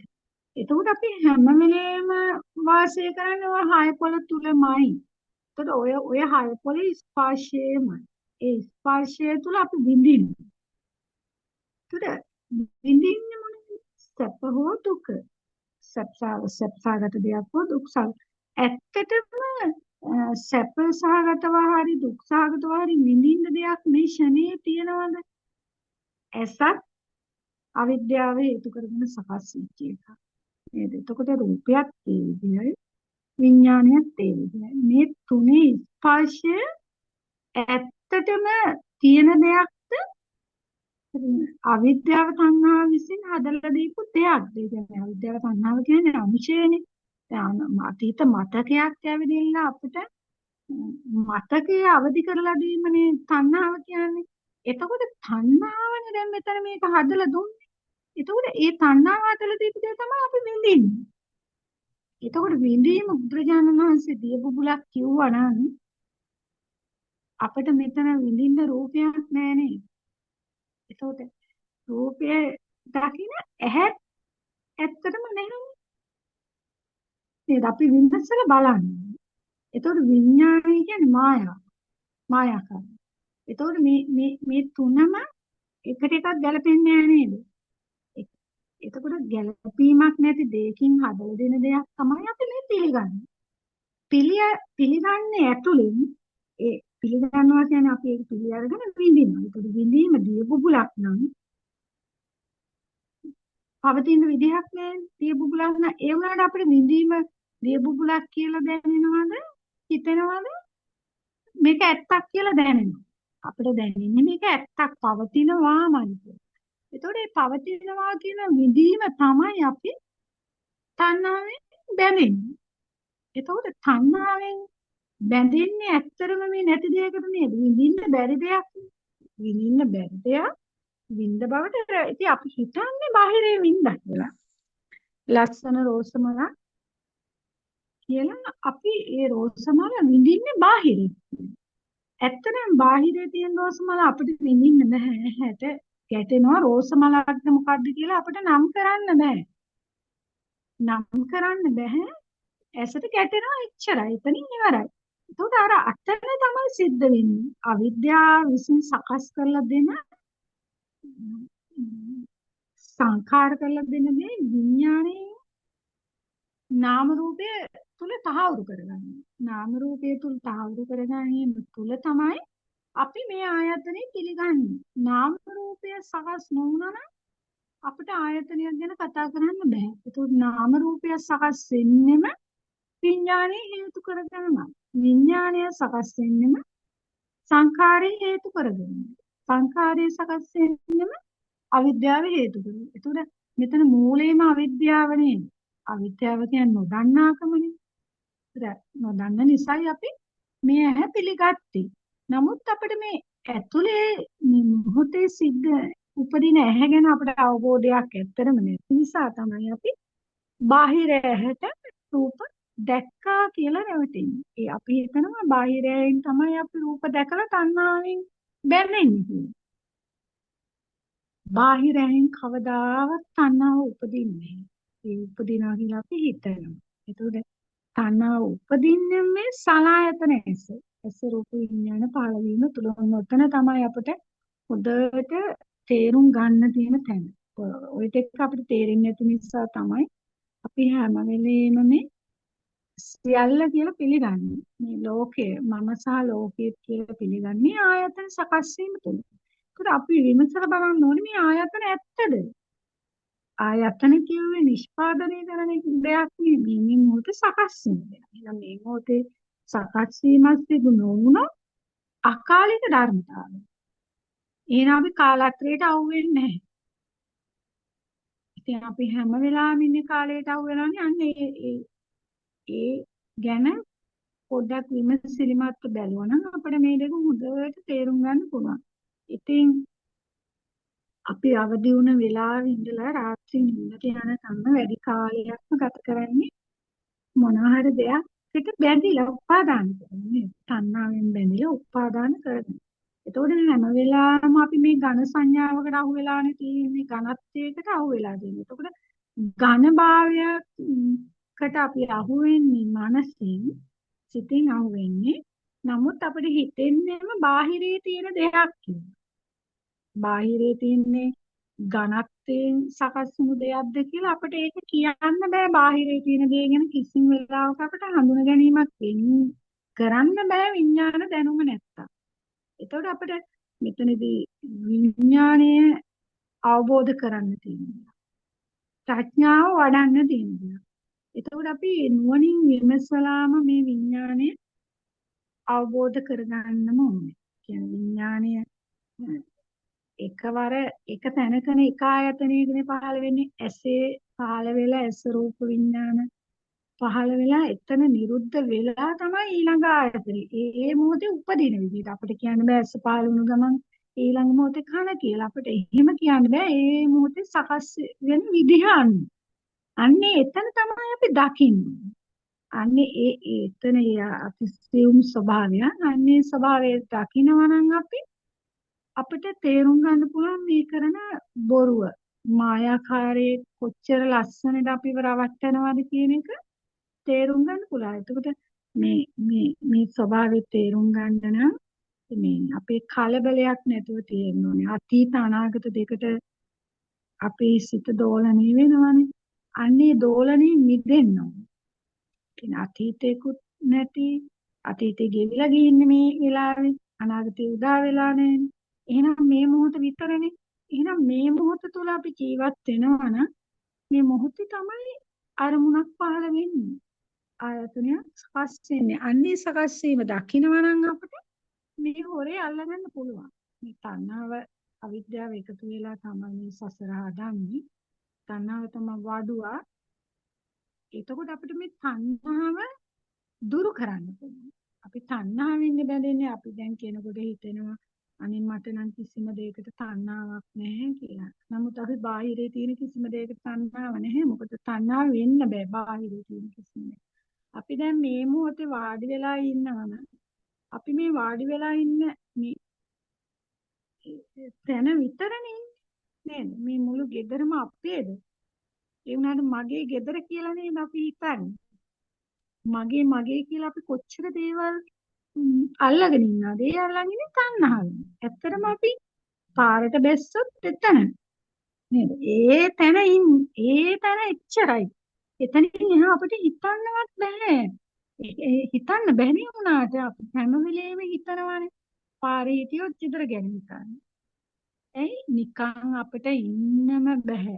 අපේ හිත අර අත්ෙන් අත්තට පනින වඳුරා වගේ. අපේ සිත හැම වෙලේම මොකක් හරි එකක් අල්ලගන්නමයි හදන්නේ. කියන්නේ තණ්හාවෙන් බැඳිලා උපාදාන කරගන්නමයි හදන්නේ. ඒ හදන්නේ ඇයි? මේ අතීතයේ ගෙවිලා ගියා කියලා අපිට මේ මොහොතේ වැටහීමක් නැහැ. අනාගතේ උදා වෙලා කියලා වැටහීමක් නැහැ. ඒතකොට වර්තමානයේ කියන එක ගැනවත් අපිට අවබෝධයක් නැහැ. ඒ නිසා තමයි හැම වෙලෙම දෝලණය කියන්නේ. හැම වෙලාවෙම දෝලනය. එතකොට මේ නිදහසේ මේ මොහොතේ ඉන්නම බෑ. මොනවා හරි දෙයක් ආහාරයට ගන්නමයි හදන්නේ. විඥාන ආහාරය සපයන හැම වෙලේම මේ ආයතන විඥාන ආහාරය සපයනවනේ නේද? ඒ සපයන්නේ නිකන් ඉන්න බෑ. ආහාරයක් ඕනෙම. ඒ ඕනේ ඒ තණ්හාව නිසා. තණ්හාව හැම වෙලේම අපිව මේ සසරට ඇදලා දාන්නමයි හදන්නේ. සසර නිමා කරන්න අපිට දෙන්නේ නැහැ. ඒ දෙන්නේ නැත්තේ අපි හැම වෙලාවෙම අතීත අනාගතේ ඉන්න නිසා. එතකොට අතීතය ගෙවිලා නම් අනාගතේ උදා වෙලා නැත්තම් මේ මොහොතේ හිටියා නම් අපිට මේ සිද්ධිය දකින්න පුළුවන්. ගොඩක් අයට මේ මොහොතේ ඉන්න බැරි එක තමයි ප්‍රශ්නේ. ඒ කියන්නේ මේ මොහොතේ ඉන්න බෑ. හරි පාළුයි. හරිම කාන්සියයි, හරි මූසලයි වගේ. එන කැමති නැහැ මේ නිහඬතාවයට. ගොඩක් අයට මේ නිහඬතාවය දරා ගන්න බෑ. ඇසීමෙන් ඉවර නම් හරිම නිහඬයි එතන. පෙනීමෙන් ඉවර නම් හරිම නිහඬයි. දැනීමෙන් ඉවර නම් එතන හරිම නිහඬ තැන. නිහඬ ස්වභාවය. අපට අන්නේ නිහඬ බව හුදකලා බව දරා ගන්න බෑ. බොහෝ දෙනාට තියෙන ගැටලුව තමයි හුදකලා වෙන්න බෑ. හැම වෙලාවෙම මනෝ සංචේතන ආහාර දෙන්න හදන්නේ. මනසට ආහාර සපයන්නමයි හදන්නේ. ස්පර්ශ ආහාර සපයන්න. නේද? ඒ තුල අපේ තණ්හාවනේ.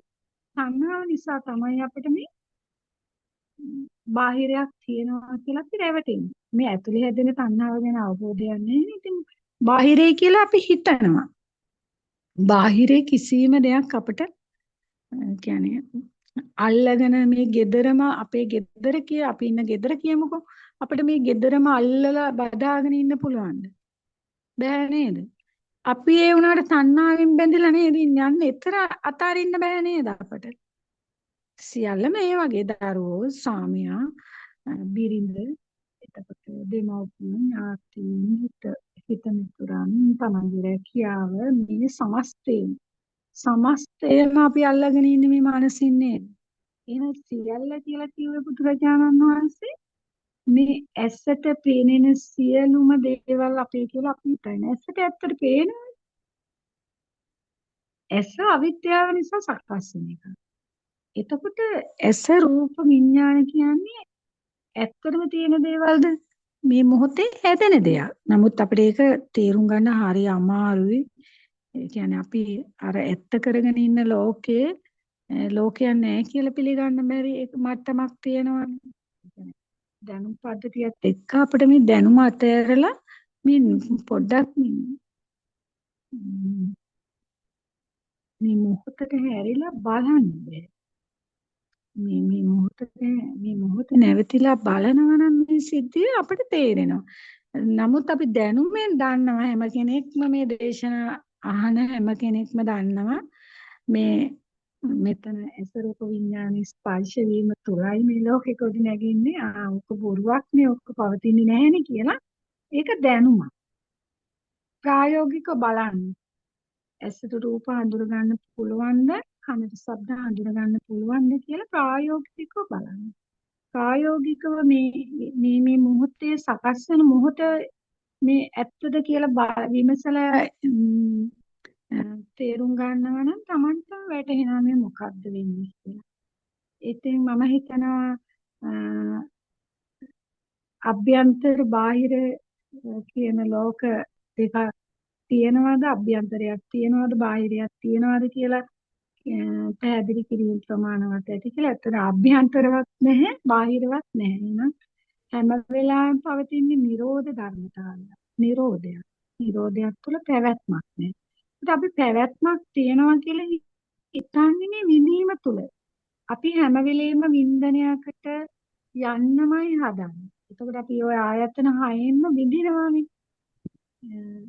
මම සහ ලෝකය කියලා අපි විඳිනවා.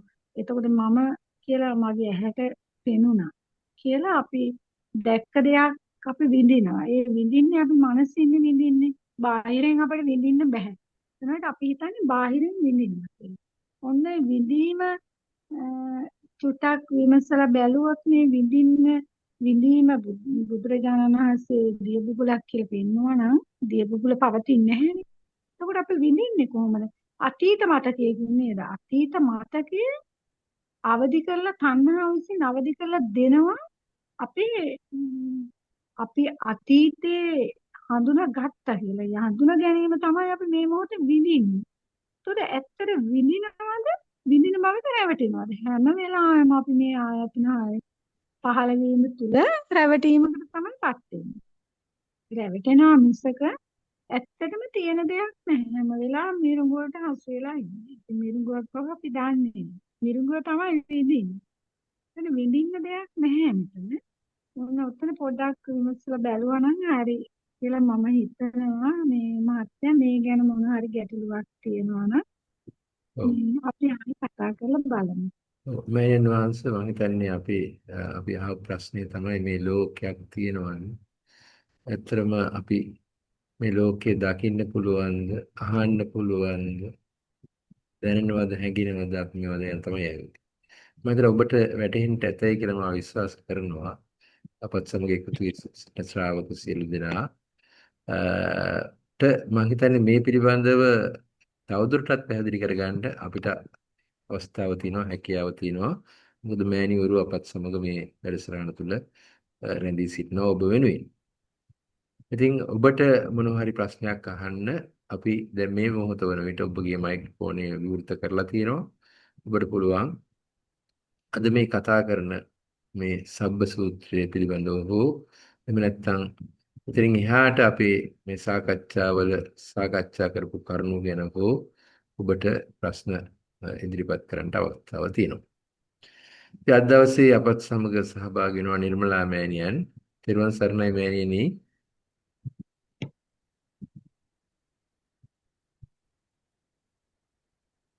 නිර්මලා මෑණියනි.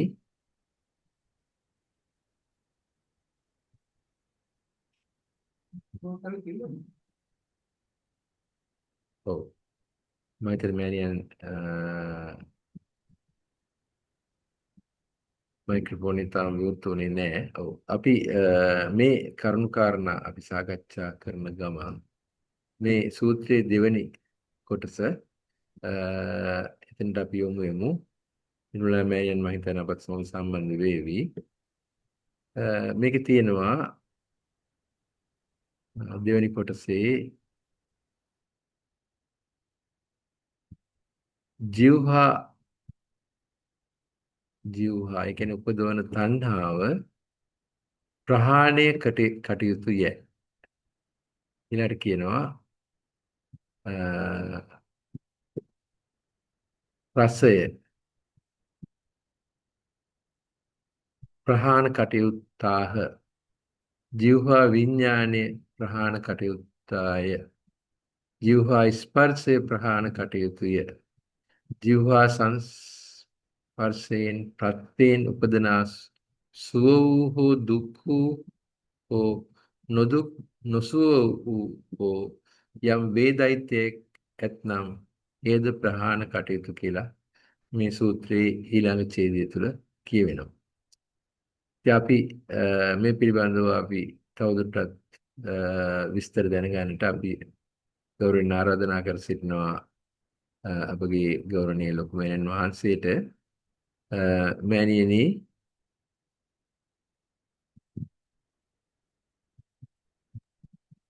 හොඳයි. මෑණියනි මේ දෙවෙනි කොටස පිළිබඳව අපිට පැහැදිලි කිරීමක් හරි. තිරුවන් සරණයි මෑණියනි. තෙරුවන් සරණයි. එතකොට බුදුරජාණන් වහන්සේ අපිට පෙන්නනවා සියල්ල පෙන්නලා, සබ්බ පෙන්නලා. එතකොට ඉස්සෙල්ලාම අපි තේරුම් ගන්න ඕනේ මේක හේතු නිසා, අවිද්‍යාව නිසා. අවිද්‍යාව කියනකොටම අපිට දැනෙන්න ඕනේ රැවටීමක් කියන එක. අවිද්‍යාව දෙයක් කරගන්න එපා. අවිද්‍යාව පවතින දෙයක් කරගන්න එපා. මේ මොහොතේ පහළ වෙන රැවටීමක්. එතකොට රැවටීමක් මෙතන වෙන්නේ. එහෙනම් ඒ තුල තමයි සියල්ල පහළ වෙන්නේ. ඊළඟට බුදුහාමුදුරුවෝ දේශනා කරනවා මේකේ නිදහස් වෙන හැටි. ඒ නිදහස් වෙන හැටි තමයි ඊළඟට පෙන්නලා දෙන්නේ. එතකොට ඇස පහළ වුණාට, රූප පහළ වුණාට, රූප කියන්නේ ඡායා. ඒක ඇසක් බවට, ඡායාව රූපයක් බවට පත් කරන්න නම්, පත් වෙන්න නම් එතෙන්ට අවශ්‍යයි තණ්හාව. තණ්හාව පහළ වෙන්නේ විඥාණය තුලින්, දැනගත්ත දැනීම තුලින්. අපි ඇස බව දැනගත්තේ කවදද? රූප බව දැනගත්තේ කවදද? කන බව, නාසය බව, දිව බව ඕවා ඉගෙන ගත්තේ අනුන්ගෙන්. දරුවා ඉපදෙනකොට මට ඇසක් තියෙනවා කියන තැනක දරුවා හිටියේ නැහැ. මට කනක් තියෙනවා කියන තැනක දරුවා හිටියේ නැහැ. මට ශරීරයක් තියෙනවා. මට හිතක් තියෙනවා. මට අම්මා ඉන්නවා. මට තාත්තා ඉන්නවා. මට මේ බාහිර පේනවා. ඔය එකක්වත් දරුවා ළඟ තිබුණේ නැහැ. මොකද දරුවාට තිබුණේ නැහැ. ඇසට ඡායා ගැටුණා. කනට තරංග ගැටුණා. නාසයට ස්පර්ශ ගැටුණා. ඒ තුලින් පහළ වුණා මූලික ස්වභාවය. ඡායාව සහ දකින්න කන රූප හැව පහළ වුණා. ආයතන අය පහළ වුණා. ඒකට රූප වශයෙන් නෙමෙයි පවතින ඒවා විශේෂ නෙමෙයි. ඒ පහළ වෙන එක එතනම නැති වෙලා ගියා කාලික වේගයෙන්. ඒතකොට ඊට වඩා යමක් දරුවට සිද්ධ වෙලා තිබුණේ නැහැ. අර කන නවත්ත ගන්න, අර කන පවතින කනක්, පවතින ඇසක්, පවතින කයක්, පවතින රූපයක් කියලා ඒක පවතිනක් බවට පිළිගන්න තරම් දරුවට අවිද්‍යාව ක්‍රියාත්මක වෙලා තිබ්බේ නැහැ. නමුත් දැනීම ආවයන්ගෙන් විඥාන දැනීම එනකොට අන්න විඥාන දැනීම එනකොට වැඩිහිටියන්ගෙන් ගුරුවරු දෙමාපියන්ගෙන් අපිට එනකොට පවතින ඇසක්, පවතින රූපයක්, පවතින කනක්. එතකොට මේ ආයතන හයත් ඊට ගෝචර හයත් පවතින දේවල් විදිහට දැන් ඉගෙන ගත්ත රැවටුණා. අන්න අවිද්‍යාව පහළ වුණේ උතනදී. මේ ජීවිතය අවිද්‍යාව පහළ වුණේ පවතින විදිහට අර මූලික ස්වභාවයේ පහළ වුණා අනිත්‍ය ස්වභාවයකින් පිළිගන්නේ නැති ස්වභාවයකින්. නමුත් කවුරු හරි කියලා දෙනකොට ඇත්ත වුණා ඒවා. පවතින දේවල් වුණා. අන්න එතන තමයි මේ සබ්බ වලට අපි අහුනේ. මේ සියල්ලට අහුනේ. මේ 12ට අහුනේ. රැවටුනේ. අන්න එතනින් තමයි අවිද්‍යාව පත්‍ය වුනේ. ඒක අවිද්‍යාව නිසා ක්‍රියාත්මක වෙන්නේ තණ්හාව. අවිද්‍යාව තුළ නිතරම ක්‍රියාත්මක වෙන්නේ තණ්හාව. ඒතකොට තණ්හාව ක්‍රියාත්මක වෙන්නේ මොනවටද? මේවා එකතු කරලා දෙන්න, එකතු කරලා දෙන්න, ගැට ගහලා දෙන්න. එතකොට නමුත් අපිට හොඳට තේරෙනවා, තේරුම් ගන්න ඕනේ හේතුප්‍රත්‍ය ධර්මයේ තුල පහළ වෙන ඇස, පහළ වෙන කන, පහළ වෙන නාසය, පහළ වෙන දිව, පහළ වෙන කය, පහළ වෙන මන. මේ හයම පහළ වෙනව නෙමෙයි මේ මොහොතේ පහළ වෙන බවට මුලාවක් පහළ වෙනවා. රැවටීමක් පහළ වෙනවා. ඒතකොට මේක රැවටීමක් බව නොදන්නා තෙක් මේක අවිද්‍යාව හේතු කරගෙන රැවටෙන බව නොදන්නා තෙක් අපි මේක තේරුම් අරගෙන නැත්නම් ප්‍රත්‍යක්ෂ කරලා නැත්නම් එහෙනම් අර ඡායාව පහළ වෙනකොට ආය පහළ වෙනකොට ඒවත් තියෙන දේවල් වෙනවා. ඇත්ත දේවල් වෙනවා. එර ඇස රූප කන ශබ්ද නාසය ගන්ධ දිව රස කය පහස මන ධම්ම පවතින 12ක් වෙනවා. ඒකට පවතින 12ක් වෙනකොට තණ්හාව මේ දෙක එකතු කරනවා. ඒ එකතු කරන නිසා විඥානය අර අහගත්ත දැනීම මතකේ එනවා. මේ තුනක් එතකොට එකතු වෙනවා. තුනක් එකතු වෙන එකට තමයි ස්පර්ශය කියලා කියන්නේ. ස්පර්ශයක් වෙන්න නම් තුනක් එකතු වෙන්න ඕනේ. වෙන මොනවාක්වත් තුනක් නෙමෙයි. මෙන්න මේ සබ්බ සහ විඥාන හය මෙතෙන් දෙන්නේ. එතකොට ඔය තුන එකතු වෙන එකට තමයි ස්පර්ශය කියලා කියන්නේ. එතකොට රූපයක් දැක්කා කියලා තේරුම් ගන්න, දකින්නවා කියලා තේරුම් ගන්න නම් මේ තුන එකතු වෙන්න ඕනේ. ඇස රූප විඥාන. හඬක් ඇහෙන බව තේරුම් ගන්න නම් කන ශබ්ද විඥාන. ගන්ධයක් දැනෙන බව තේරුම් ගන්න නම් නාසය ගන්ධ විඥාන. රසයක් අඳුන ගන්න නම් දිව රසය විඥාන. ස්පර්ශය අඳුන ගන්න නම් කය පහස විඥාන. මතක් වෙන එක වෙන එක දැනගන්න නම් මන ධම්ම විඥාන. ඔන්න ඔය තින්නම් සංගති පස්සෝ තුන ඔය විදිහට එකතු වෙන්න ඕනේ. දැකීම, ඇසීම, දැනීම, විඳීම එන්දර. අන්න එතකොට මේ තුන එකතු වෙනකොට තමයි ගොඩනැගෙන්නේ ලෝකය. දකින්න ලෝකය, අහන ලෝකය, විඳින ලෝකය ගොඩනැගෙනවා. ඊට සාපේක්ෂ මඤ්ඤණාවේකින් මම පාල වෙනවා. මේ සියල්ල මඤ්ඤණාවේ පවතින දේවල් විදිහට මඤ්ඤණාවෙන් එනකොට මම පවතින දේවල් විදිහට එනකොට ඒ සියල්ලගෙම මාන නැත්තම් තණ්හා දිට්ඨි මාන කියන එක පහළ වෙනවා. මේ තණ්හාවෙන් බැඳෙන ආකාරය. ඒතකොට මේ පහළ වෙනකොට තමයි මම සහ ලෝකය කියන දෙපැත්ත පහළ වෙන්නේ. දෙපැත්තක් කියන්නේ බාහිරේ නෙමෙයි, සිතේමයි මේ දෙපැත්ත. සිතේම මේ දෙපැත්ත පහළ වෙනකොට කොහොමද මේක පහළ වුනේ? විඥාන පත්‍යා නාම රූපං කියන දෙපැත්ත. විඥානයේ එකතු කරගෙන මේ තුන සකස් කරගෙන මේ තුන ඇත්තක් බවට මුලා කරගෙන එයින් හටගන්න ලෝකය නාම රූප ලෝකය. විඥාන පත්‍යා නාම රූප. මෙතනයි එතනයි කියන දෙපැත්ත තමයි විඥාන නාම රූප කියන්නේ. ඔන්න දෙපැත්තක් සිතේ ගොඩ නැගෙනවා. මෙතන එතන විඥාන නාම රූපය. එතකොට මේ දෙකේ සම්බන්ධය හැමතිස්සෙම සිද්ධ වෙනවා මේ අවිද්‍යාව තණ්හා නිසා. තණ්හා හැමතිස්සෙම මේ එතන මෙතන මේ දෙපැත්ත විඥාන නාම රූප දෙපැත්ත නිරන්තරයෙන්ම එකතු කරනවා.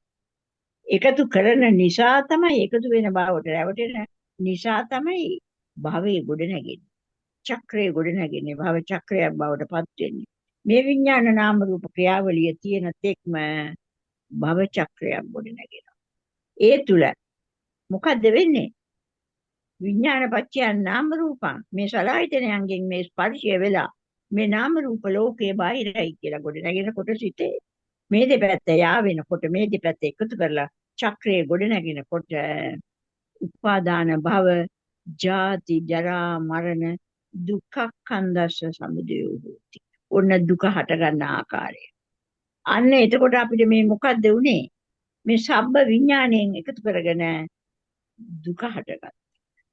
එතකොට දුක හටගෙන මොකද්ද උනේ? මේ ස්පර්ශය හේතු කරගෙන. ස්පර්ශය හේතු කරගෙන සැප දුක උපේක්ෂා තුනෙන් එකකින් විඳගත්තා. සැපයි කියලා විඳ දුකයි කියලා විඳ දුක්ඛම සුඛයි කියලා උපේක්ෂාවෙන් විඳ. කොයි ආකාරයෙන් විඳත් උපේක්ෂාවෙන් විඳත් එතන කෙලෙස්. එතකොට මේ හැම වෙලේම අපි ඉන්නේ ජීවත් වෙන්නේ කොතනද?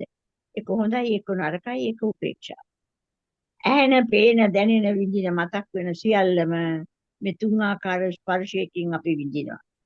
විඳින්නේ මොකද්ද? මේ විඥාන මායාවක්. මේ සිතේ හටගත්ත දෙපැත්තක් නැහැ. සිතේ හටගත්ත ලෝකයක් නැහැ. උදාහරණයකට ගත්තොත් අපි කිව්වොත් මේ ගේ ගෙදර කියලා, ගයක් කියලා. එතකොට මේ මොකද්ද? ගේ කියන අපි කියනවා ගේ ඉන්නවා, ගේ පේනවා, ගේ තියෙනවා කියලා. එතකොට කොහේ තියෙන ගයක්ද මේ පහළ වුනේ? සම්මතයේ ගයක් තියෙනවා අපිට ජීවත් වෙන්න. ඒ සම්මතය පනවගත් එක. නමුත් දැන් මේ මොහොතේ මිනිස්සු මොකද්ද වුනේ?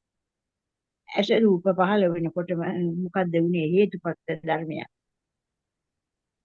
හේතුවක් නිසා හටගත්ත ධර්මයක්. එහෙනම් හේතුවත් ඵලයක් ඇතිවීම නැතිවීම එකම වේගයක්. එහෙනම් හටගත්ත බවට රැවටීමක් විතරයි. හට ගන්නම විදිහක් නෑ මේ වේගය තුල හට නොගන්නා බව. හට නොගන්නා බව කියන එක තමයි නිරෝධය කියන්නේ.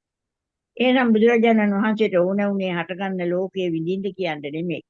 හට නොගන්න ලෝකයේ හට නොගන්නා දෙයක් බව පැහැදිලි කරලා දෙන්නයි අපිට ඕන වුණේ. මෙච්චර කාලයක් අපිට හට නොගන්නා බව පැහැදිලි කරගන්න බුදුබණ ඇහුනේ නැහැ. ශ්‍රී සද්ධර්මයේ අපිට ඇහුනේ නැහැ.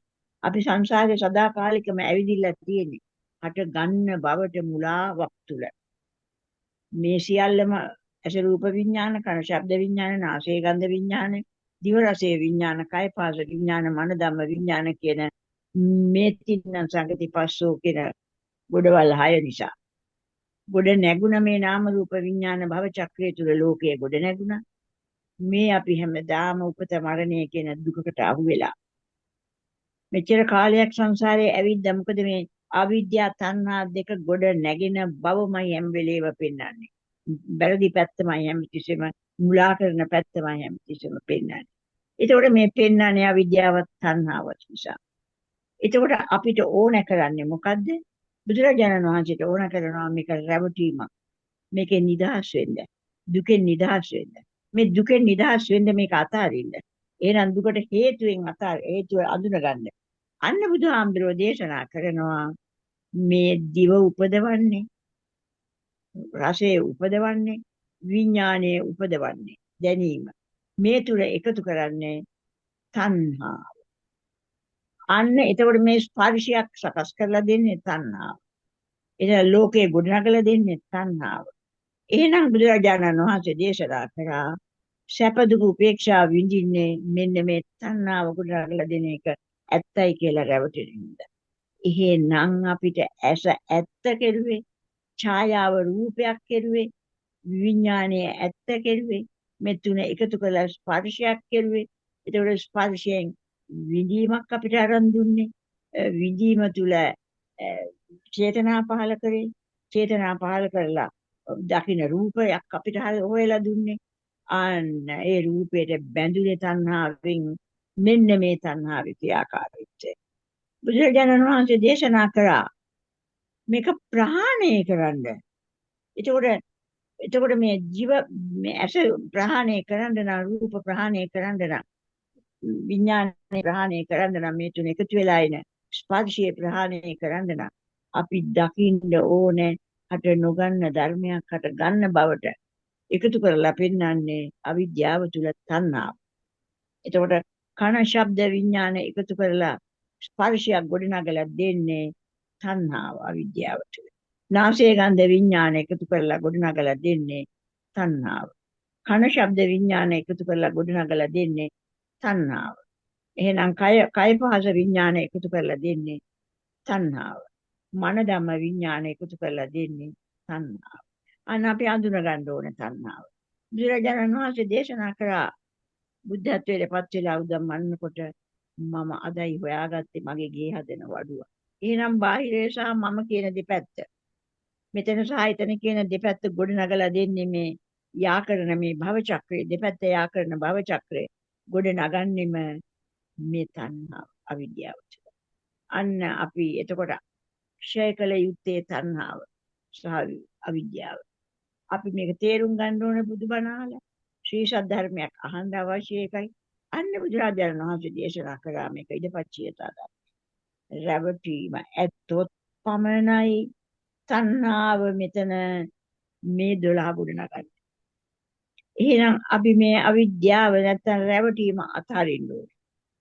එතකොට අපිට මෙතනින් දුක සැප උපේක්ෂා එකක්වත් විඳින්න විදියක් නැහැ. මේක අත්හරින්න ලෝකයක්. අහට නොගන්න ලෝකයක්. අපි පෙන්නලා දෙන්න ඕනේ මෙතන මේ 12මත් විඥාන 6මත් එකතු කරන්න බෑ. මේ සියල්ල හට නොගන්නා ධර්මතාවය. මොකද පැවතුණු ඇසක් කනක් නෙමෙයි මේ මොහොතේ ඇසක් බවට මුලාවක් මේ තණ්හාව දෙන්නේ. මේ අවිද්‍යාන්ධකාරය තුල ඇසක් බවට මේ මොහොතේ මුලා කරනවා. පෙර තිබුණු ඇසකුත් නෙමෙයි අනාගත ඇසකුත් නෙමෙයි මේ මොහොතේ පමණක්ම ඇස බවට රැවටීමක් දෙනවා. අපි අඳුරගත්තාම රැවටීමක් මේ තණ්හාවයි රැවටීම අවිද්‍යාවයි තණ්හාවයි එකතු වෙලා ඒ බව රවට්ටනවට මෙහෙම එකක් පහල කරන්න බෑ. මේක හේතුවත් ඵලයක් නිරෝධයක් පමණයි හට නොගන්නා ධර්මතාවයක්. එහෙනම් සමුදයක් කියන්නේ ගොඩ නැගෙනවා කියන්නේ ගොඩ නැගෙනවා නෙමෙයි ගොඩ නැගින බවට රැවටෙනවා. එහෙනම් සමුදය කියන එකේ අදහස පහළ වෙනව නෙමෙයි, පවතිනව නෙමෙයි, ගොඩ නැගෙනව නෙමෙයි. හැම වෙලෙම සිත මුලා වෙනවා ගොඩ නැගෙන බවට. ඒක ගොඩ නැගෙන බවට රැවටෙනවා. නිරෝධය කියන්නේ ගොඩ අට නොගන්නා බව තේරුම් ගන්න ඕන, ප්‍රත්‍යක්ෂ කරගන්න ඕන. එහෙනම් අපේ සිත මුලා වෙලා තියෙනවා මේ කරුණු 18ම. මේ සබ්බ 12යි විඥාන 6යි එකතු වෙලා 18ක්. මේ 18ම ගොඩ නොනැගෙන ධර්ම බව පෙන්වලා දෙන්න ඕන. අන ගොඩ නොනැගෙන ධර්ම බව පෙන්වලා දෙනකොට තමයි අර ඇසට පේන රූපය සැප දුක උපේක්ෂා විඳින්නේ නැහැ. එතකොට මේ සිත සකස් කරලා දෙන රූපය මේ අවිද්‍යාව තණ්හාවෙන් මවලා දෙන නාම රූපය එහෙනම් විඳින්නේ නැහැ. සැප දුක උපේක්ෂා තුනෙන්ම බාරගන්නේ නැහැ. මේක නිරෝධ ධර්මයක් හට නොගන්නා ධර්මයක් බව පැහැදිලි කරගන්න.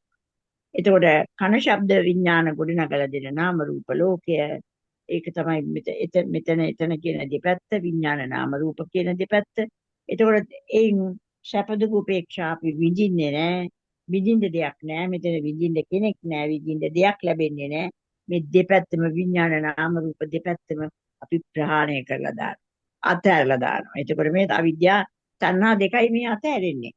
බුදු අතහරින්න දෙපැත්තක් ලෝකයක් නැහැ. නමුත් ගොඩනැගිලා දෙන තණ්හාව සහ විද්‍යාව තමයි මේ අත්හරින්නේ. ඒ මොනවටද මේ? දුක නිදහස් වෙන්න. දැන් බුදුරජාණන් වහන්සේ හැම වෙලේම අපිට ධර්මයේ දේශනා කළේ දුක මෙන්න. දුකට හේතුව මෙන්න.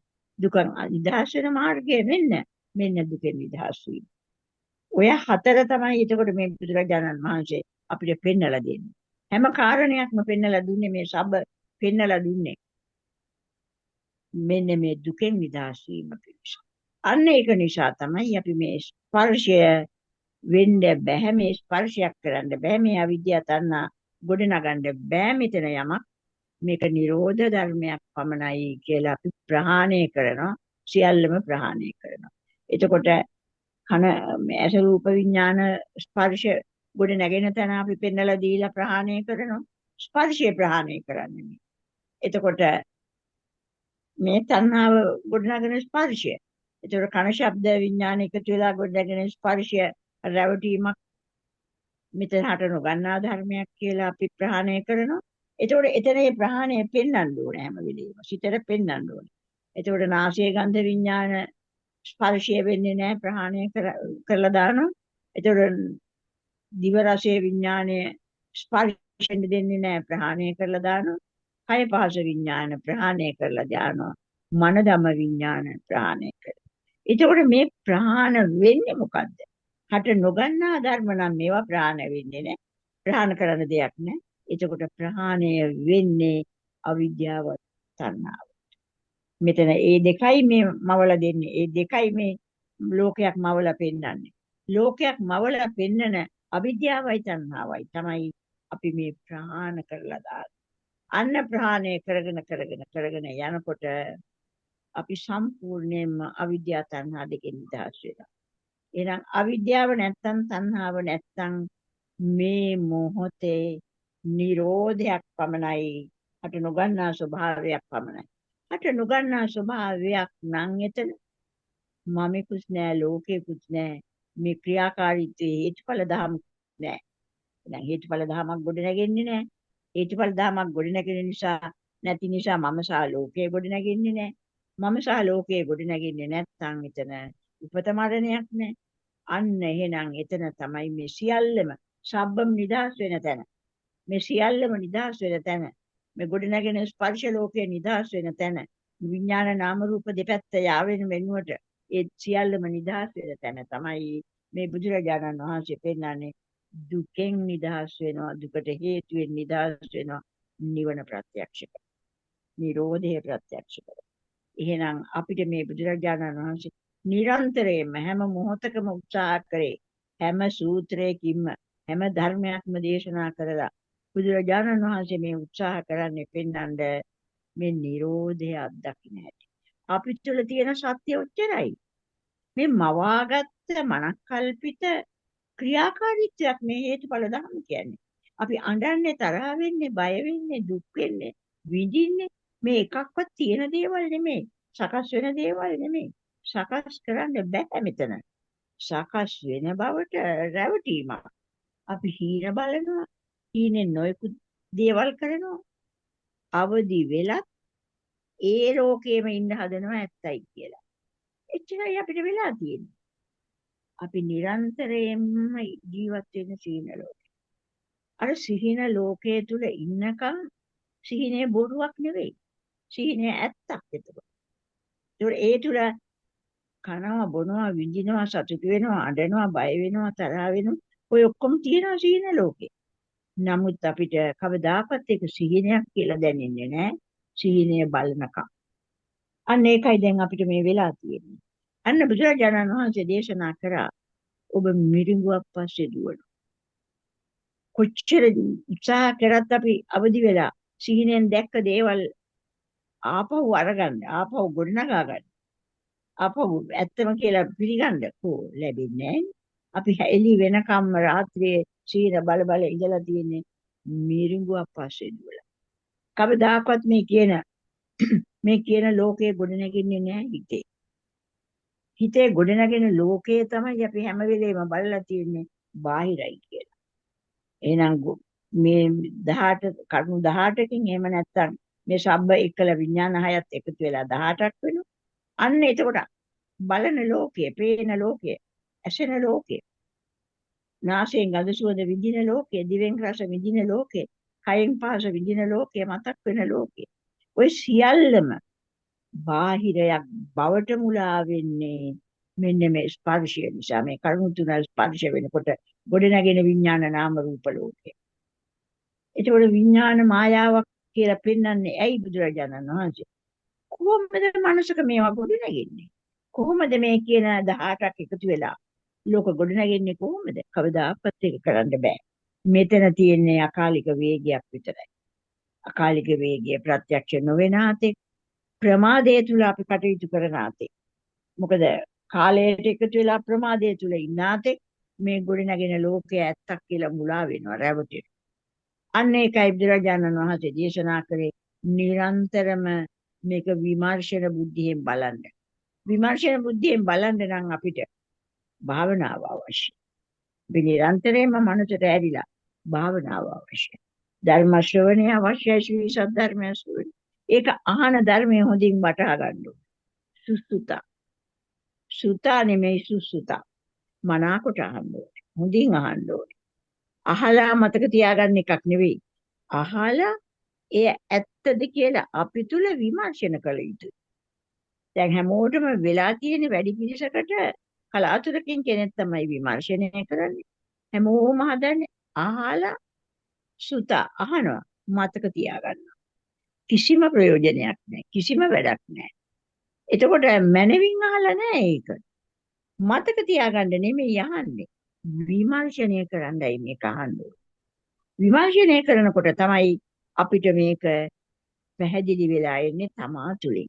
මොකද මේ කතා කරන ධර්ම සියල්ලම පොතේ තියෙන එකක් නෙවෙයි. පොතේ ලිව්වට ඒ ධර්මයේ පොතේ නැහැ. මේ ධර්මයේ බාහිරත් නැහැ. අපි මේ කතා කරන වචනවලත් නැහැ.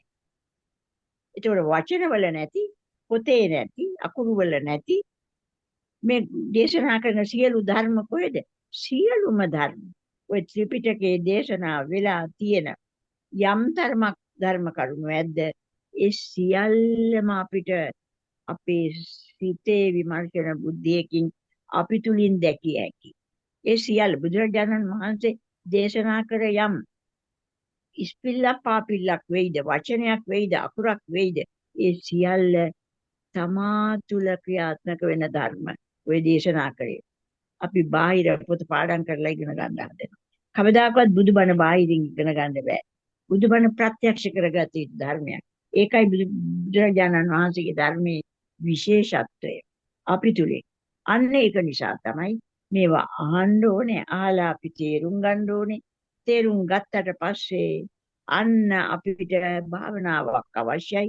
සිහිය දියුණු කරන භාවනාවක් අවශ්‍යයි. මේවා ප්‍රහාණය කරන්න. ප්‍රහාණය කරන්න තියෙන ලෝකයක් දේවල් නෙමෙයි. ඇසක් කන නාසයක් දිවක් කයක් නෙමෙයි. රූප ශබ්ද ගන්ධ විඥාන ඒව නෙමෙයි. විඥාන හය නෙමෙයි. අතහරින්න තියෙන්නේ ප්‍රහාණය කරන්න තියෙන්නේ මේ දුක සැප උපේක්ෂාවෙන් පිළිගත් එක. ඒ වින්දනය නෙමෙයි. අතහරින්න තියෙන්නේ මේ සියල්ල ගොඩනගලා දෙන අවිද්‍යා තණ්හා දෙක. ප්‍රහාණය කළ යුත්තේ කෙලෙස්. එහෙනම් කෙලෙස්ය කරන මාර්ගය නැත්නම් විමර්ශන බුද්ධියෙන් මේක විමර්ශනය කරමින් අතහරින්න ඕන කෙලෙස්. අන්න ඒක තමයි අපේ භාවනාව විය යුත්තේ. මේ භාවනාව නිරන්තරම කරන්න කිව්වා. බුදුරජාණන් වහන්සේ දේශනා කරා මේක භාවිතා බහුලී කතා. මේක ඉඳලා හිටලා තේරුම් අරගන්නවා, බණක් අහනවා, අපි පොඩ්ඩක් ඒක දිහා බලනවා. අපිට එහෙම් පිටින්ම නීවරණ ටික නැගිටිනවා. නීවරණ ටික නැගිටලා අන්න අපේ මේ භාවනාව සහ මුලින් නවත්තනවා. මොකද වහිනවා, නිදිමත එනවා, රාත්‍රියේ එනවා, ඔරලෝසුව පේනවා හැමතිස්සෙම. ප්‍රධානම දේ තමයි මේ ඔරලෝසුව, කාලය. අකාලික ධර්මයක් මේ දේශනා කරනකොට අපි කාලය තුල ඒක හොයනවා. එතකොට මේ ඕවා පේනවා කියන්නේ වෙන මොකක්වත් නෙමෙයි නීවරණ ධර්ම. එහෙනම් කාලය නැති තැනක රැද දවල්ද උදේ දවසද කියලා එකක් නැහැ. එතකොට මේක සත්‍යයක් නැතුව මේ සත්‍යයේ බවට මුලාවක් නම් එහෙනම් මම හොයලා කවදාකවත් මේ ධර්මයේ මට හොයන්න බෑ. මට මේ කෙලෙස් ප්‍රහාණය කරන්න බෑ. දැන් මෙතන මේ උත්සාහ කරන්නේ මා තුල වෙන එකක් මම විසින් අතහරින්න. සම්පූර්ණයෙන්ම පාර වැරදි. මා තුල වෙන එකක් නෙවෙයි. මෙතන සත්‍යයේ ඉන්නවා කියලා බුදුහාමුදුරුවෝ කවදාවත් කියන්නේ අනාත්ම ධර්මයක්. මේක අනිත්‍ය ධර්මයක්. කවදාවත් නිත්‍ය ස්වභාවයකින් ලැබෙන්නේ නැහැ. මේක ලබා ගන්න ගින් දුක මිසක් සැපක් ලැබෙන්නේ නැහැ. මේක ගොඩනගන තාක්කල් සැප නැහැ දුකක් මෙතන ලැබෙන්නේ. එතකොට මේක අනාත්ම ධර්මයක්.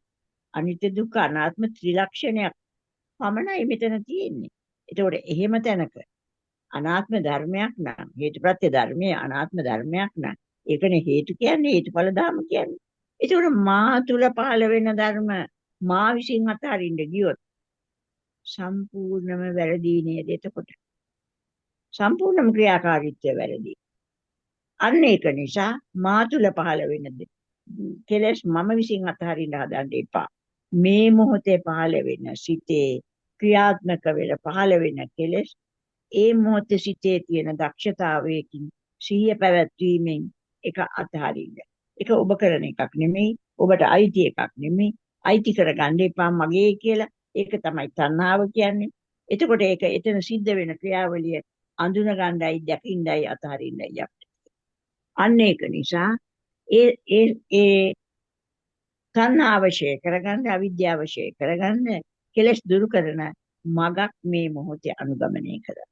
කෙලෙස් දුරු කරන මඟ අනුගමනය කරනකොට ඇත්ත හෝ නැත්ත හෝ කියන දෙපැත්තම ගොඩනගෙන්නේ නැහැ. මොකද පවතින ලෝකයක් ගොඩනගන්න බෑ අපිට. පවතින ලෝකයක් ගොඩනගෙන්නේ නැත්තම් අපිට ඇත නැත දෙපැත්තක් නැහැ. දෘෂ්ටියක් නැහැ.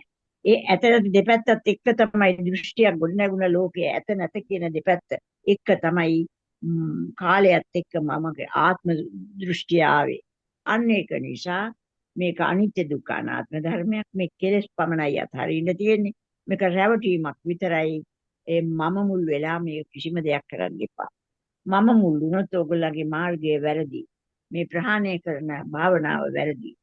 එතකොට නිවැරදි ලෙස මේක තේරුම් අරගෙන මේ කෙලෙස් ක්ෂය කරගෙන යන මඟ අනුගමනය කරන එක නීවරණ ධර්මයන්ට යට වෙලා කවදා අනාගතයට ඉතිරි කරන්න එපා. අනාගතයට පුළුවන් මට තව වෙලාව තියෙනවා, මට තව කාලය තියෙනවා, මම මේක හිත අනිද්දාට බලනවා. එහෙම කවදාකවත් හිතන්න එපා.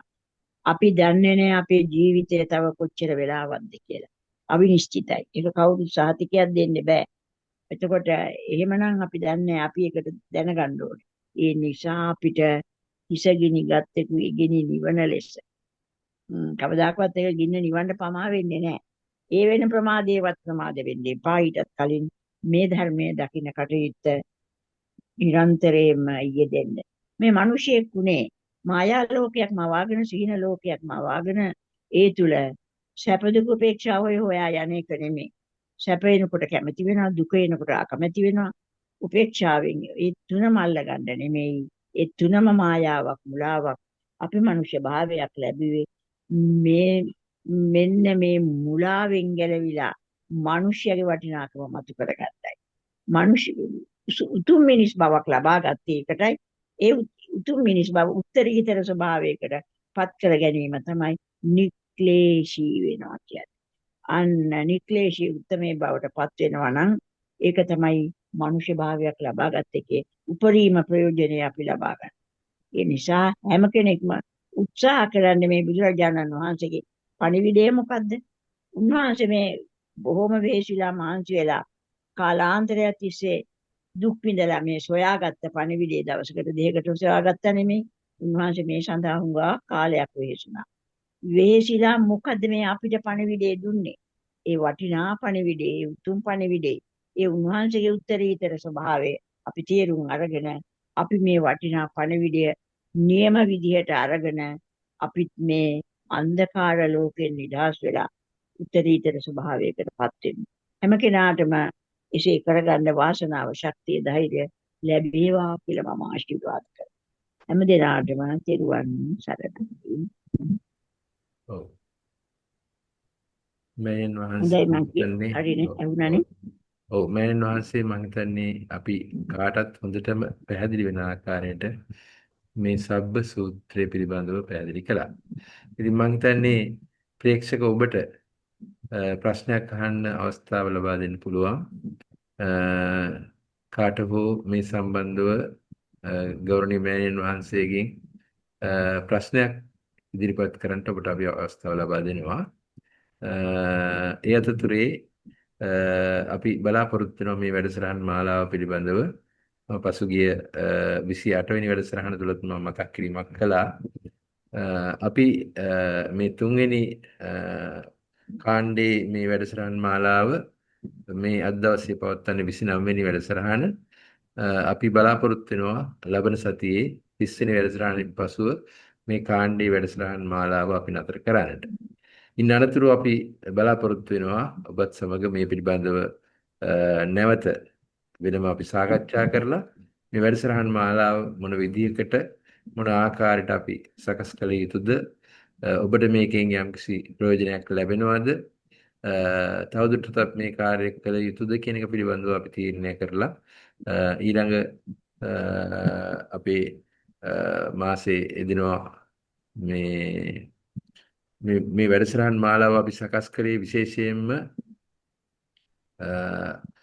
වාර්ෂිකව යෙදෙන කටන පුණ්‍යෝත්සවයට අදාළව ඒ කාල සීමාව තුළ තමයි මේ වැඩසටහන් මාලාව අපි ආරම්භ කරලා තියෙන්නේ. ඒ අනුව අපි ඉදිරියේදී මේ වැඩසටහන් මාලාව පිළිබඳව අපි තීරණයක් ගන්න බලාපොරොත්තු වෙනවා.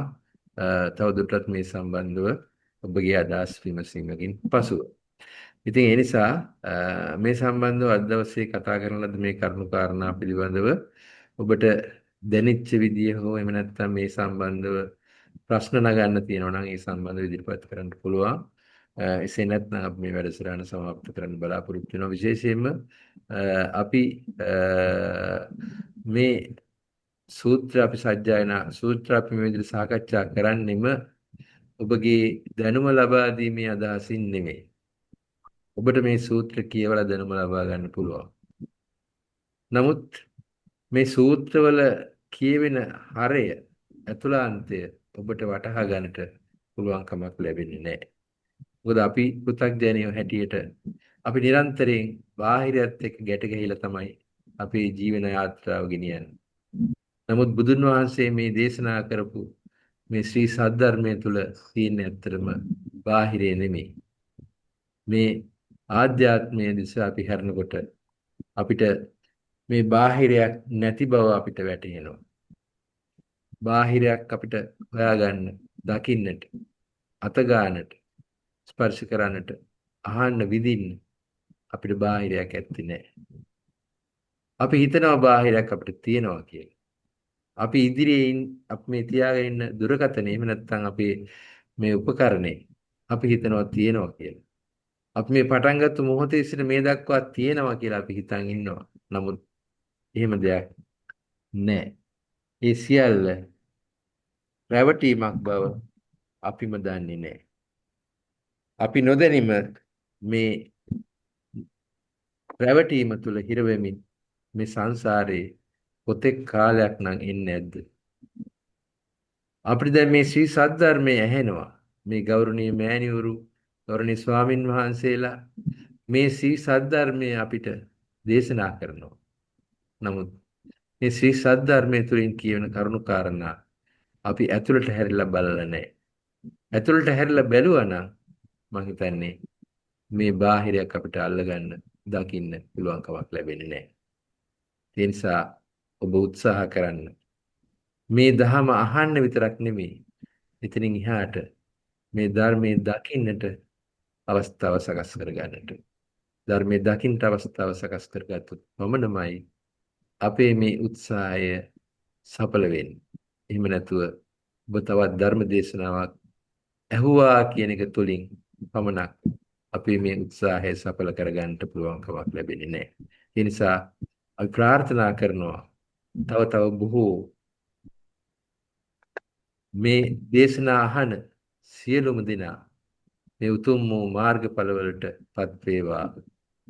ඒ තුලින් නිවන කරා යන මගට පැමිණේවා කියන ප්‍රාර්ථනාව තමයි අපි මේ වැඩසටහන් මාලාව තුලින් බලාපොරොත්තු වෙන්නේ. ඉතින් අද දවසේ මේ වැඩසටහන් මාලාව ඔබ හැම ඉදිරිපත් කරන්නට අපගේ ගෞරවනීය ස්වාමින් වහන්සේ මහත් වෙහෙසක් ගත්තා. අද දවසේ ගෞරවනීය ස්වාමින් වහන්සේට අපත් සමග මේ වැඩසටහනට සහභාගී වෙන්න හැකියාව නොලැබුණත් උන්වහන්සේ තමයි මේ සූත්‍රය අපිට හොයලා දීලා මේ පිළිබඳව අපිට උපදෙස් ලබා දුන්නා. ඉතින් ගෞරවනීය ස්වාමින් වහන්සේ දැනට මද අසනීප තත්වයකින් පසු වෙනවා. විශේෂයෙන්ම කතා කිරීමට තරමක අපහසුතාවයක් තියෙන්නේ. ඒ නිසා ගෞරවනීය ස්වාමින් වහන්සේට ඒ නිදුක් නිරෝගී භාවයේ දීර්ඝායු සම්පන්නිය ප්‍රාර්ථනා කරන ගමන් මේ උතුම් වූ චතුරාර්ය සත්‍ය ධර්මය අවබෝධ කරගන්න ශක්ති ධෛර්ය වාසනාව සැලසේවා කියලා අපි ප්‍රාර්ථනා කරමු. ඒ වගේම මේ වැඩසටහන් මාලාව අද දවසේ විශේෂයෙන් ඔබ හමුවට ඉදිරිපත් කිරීමට අපගේ ගෞරවනීය ලොකුමෑණියන් වහන්සේ මහත් උත්සාහයක් ගත්තා. මම හිතන්නේ මේ වැඩසටහන් මාලාව පිළිබඳව කතා කරනකොට ගෞරවනීය මෑණියන් වහන්සේ ගන්නා වෙහෙස අපමණයි. කොච්චර අපහසුතාව තිබුණත් මෑණියන් වහන්සේ මේ වැඩසටහන් මාලාව පිළිබඳව තාමත් ලොකු බලාපොරොත්තුවකින් සිටින්නේ. මොකද මේ වැඩසටහන් මාලාව සම්මුඛව අපිට සම්බන්ධ වෙන්න පුළුවන්කම ලැබුණත් මෑණියන් වහන්සේ සමග බොහෝ දිනාට ඒ අවස්ථාව නැහැ. විදේශගතව සිටින බොහෝ දෙනෙක් මේ වැඩසටහන් නරඹන බව අසන බව අපි දන්නවා. ඒ නිසා ඒ පිරිස වෙනුවෙන් මේ වැඩසටහන් මාලාව දිගටම කරන්නට මෑණියන් වහන්සේගේ ලොකු උවමනාවක් තියෙනවා. ඒ උවමනාව නිසාම තමයි අද දවසේ පවා මේ වැඩසටහන ඔබ වෙතට ඉදිරිපත් කරන්නට අපි කටයුතු කරේ. ඒ නිසා මෑණියන් වහන්සේට නිදුක් නිරෝගී භාවයේ දීර්ඝායු සම්පන්නිය ප්‍රාර්ථනා කරන ගමන් මේ භවයේදීම උතුම් වූ චතුරාර්ය සත්‍ය ධර්මය අවබෝධ කරගන්නට ශක්ති ධෛර්ය වාසනාව සැලසේවා කියලා සියලු දෙනාම ප්‍රාර්ථනා කරමු. ඒ වගේම මේ වැඩසටහන් මාලාව පෝෂණය කරන්නට රෝෂිනී නවරත්න මෑණියන් වහන්සේ හැමදාම අපත් සමග රැඳී සිටිනවා. හැමදාම අපි දිරි ගන්නවා. මේ වැඩසටහන පිළිබඳව අපි අද කරමුද මේ වැඩසටහනට පුළුවන් ද කියන එක සම්බන්ධව අපි කතා කරනකොට රෝෂිනී නවරත්න මෑණියන් වහන්සේ අපි කරමු කියන තැන මිසක් කවදාවත් නෑ මට බෑ කියන තැන හිටියේ නෑ.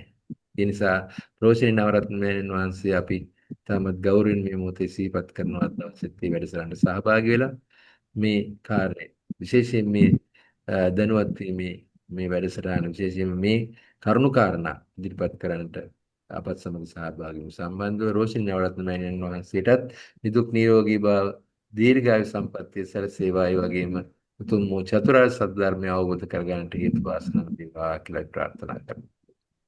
ඒ වගේම මේ වැඩසටහන් මාලාව තුළ තවත් මෑණිවරු කීප දෙනෙක් අපත් සමග රැඳී සිටිනවා. ඒ වගේම මේ වැඩසටහන සවන් දුන් පින්වත් ඔබ සියලු දෙනාමත් මේ මොහොතේ අපි තාමත් ගෞරවයෙන් සිහිපත් කරනවා. මේ වැඩසටහනට ඔබ මහත් ශක්තියක් ලබා දෙනවා. මොකද ඔබ මේ වැඩසටහන මේ ආකාරයට අපත් සමග සම්බන්ධ නොවෙනවා නම් මේ වැඩසටහන අපිට කරගෙන යන්න පුළුවන් කමක් ලැබෙන්නේ නැහැ. ඒ නිසා ඔබ සියලු දෙනාම ඉතාමත් වටිනා අය. ඒ නිසා ඔබ සියලු දෙනාගේම සහභාගීත්වය අපි අගය කරන අතර අපි නිදුක් නිරෝගී භාවය ඔබ සියලු දෙනාටම සැලසේවා. ඒ වගේම උතුම් වූ සම්මා දිට්ඨිය දැක් ගන්නට අප සියලු දෙනාටම හැකියාව ධෛර්ය වාසනාව සැලසේවා කියලා ප්‍රාර්ථනා කරමු. මේ වැඩසටහන් මාලාව ඔබට ඉදිරිපත් කිරීමේදී විශේෂයෙන්ම ජිනරංජනී ජයකොඩි මෑණියන් ඒ වගේම නයනා ජයකොඩි මෑණියන් ලොකු සහයෝගයක් ලබා දෙනවා. ඔබට මේ සබැඳියන් සමීප කරවන්නට ඒ දෙපළ වගේම මේ කටයුතු වලදී අපට අවශ්‍ය කරන සහාය ලබා දෙන්න අවශ්‍ය උපදෙස් ලබා දෙන්න මේ මෑණිවරුන් ගන්නා වෙහෙස අපමණයි. ඒ නිසා ඒ මෑණිවරුන් දෙපළටත් නිදුක් නිරෝගී භාවයේ දීර්ඝායු සම්පන්නිය සේම උතුම් වූ චතුරාර්ය සත්‍ය ධර්මය අවබෝධ වේවා කියලා ප්‍රාර්ථනා කරනවා. ඒ වගේම මේ වැඩසටහන් මාලාව ඔබ වෙතට සමීප කරවන්නට එදා මෙදා තුර අපට සම්පත්දායකත්වය ලබා දෙනවා ජයරංග චන්දිමාල් මහතා. ඒ වගේම මේකේ තාක්ෂණික සහාය අපිට ලබා දෙනවා සිතිරි ජයකොඩි මහතා. ඒ සියලු දෙපළටම අපි මේ මොහොතේ නිදුක් නිරෝගී භාවයේ දීර්ඝායු සම්පන්නිය සේම මේ උතුම් ශ්‍රී සත්‍ය ධර්මය අවබෝධ කරගන්නට ශක්ති ධෛර්ය වාසනාව සැලසේවා කියලා ප්‍රාර්ථනා කරමු. මේ වැඩසටහන් මාලාවේ අවසාන වැඩසටහන අපි ලබන සතියේ පවත්වන්නට බලාපොරොත්තු වෙනවා. ඒ සඳහාත් ඔබ සියලු දෙනාගේම සහභාගීත්වය බලාපොරොත්තු වන අතර එහිදී විශේෂයෙන්ම ඔබගේ අදහස් යෝජනා අපිට ඉදිරිපත් කරනවා ඇතයි කියලා මම බලාපොරොත්තු වෙනවා. ඒ සියලු දේ සමගින් ලබන සතියේ ලබන බ්‍රහස්පතින්දා මේ වෙලාවට ඔබ හමු මේ බලාපොරොත්තු ඇතිව අපි සමුගෙන යන්නම්. ඔබ සියලු දෙනාටම පෙරවන් සරණයි.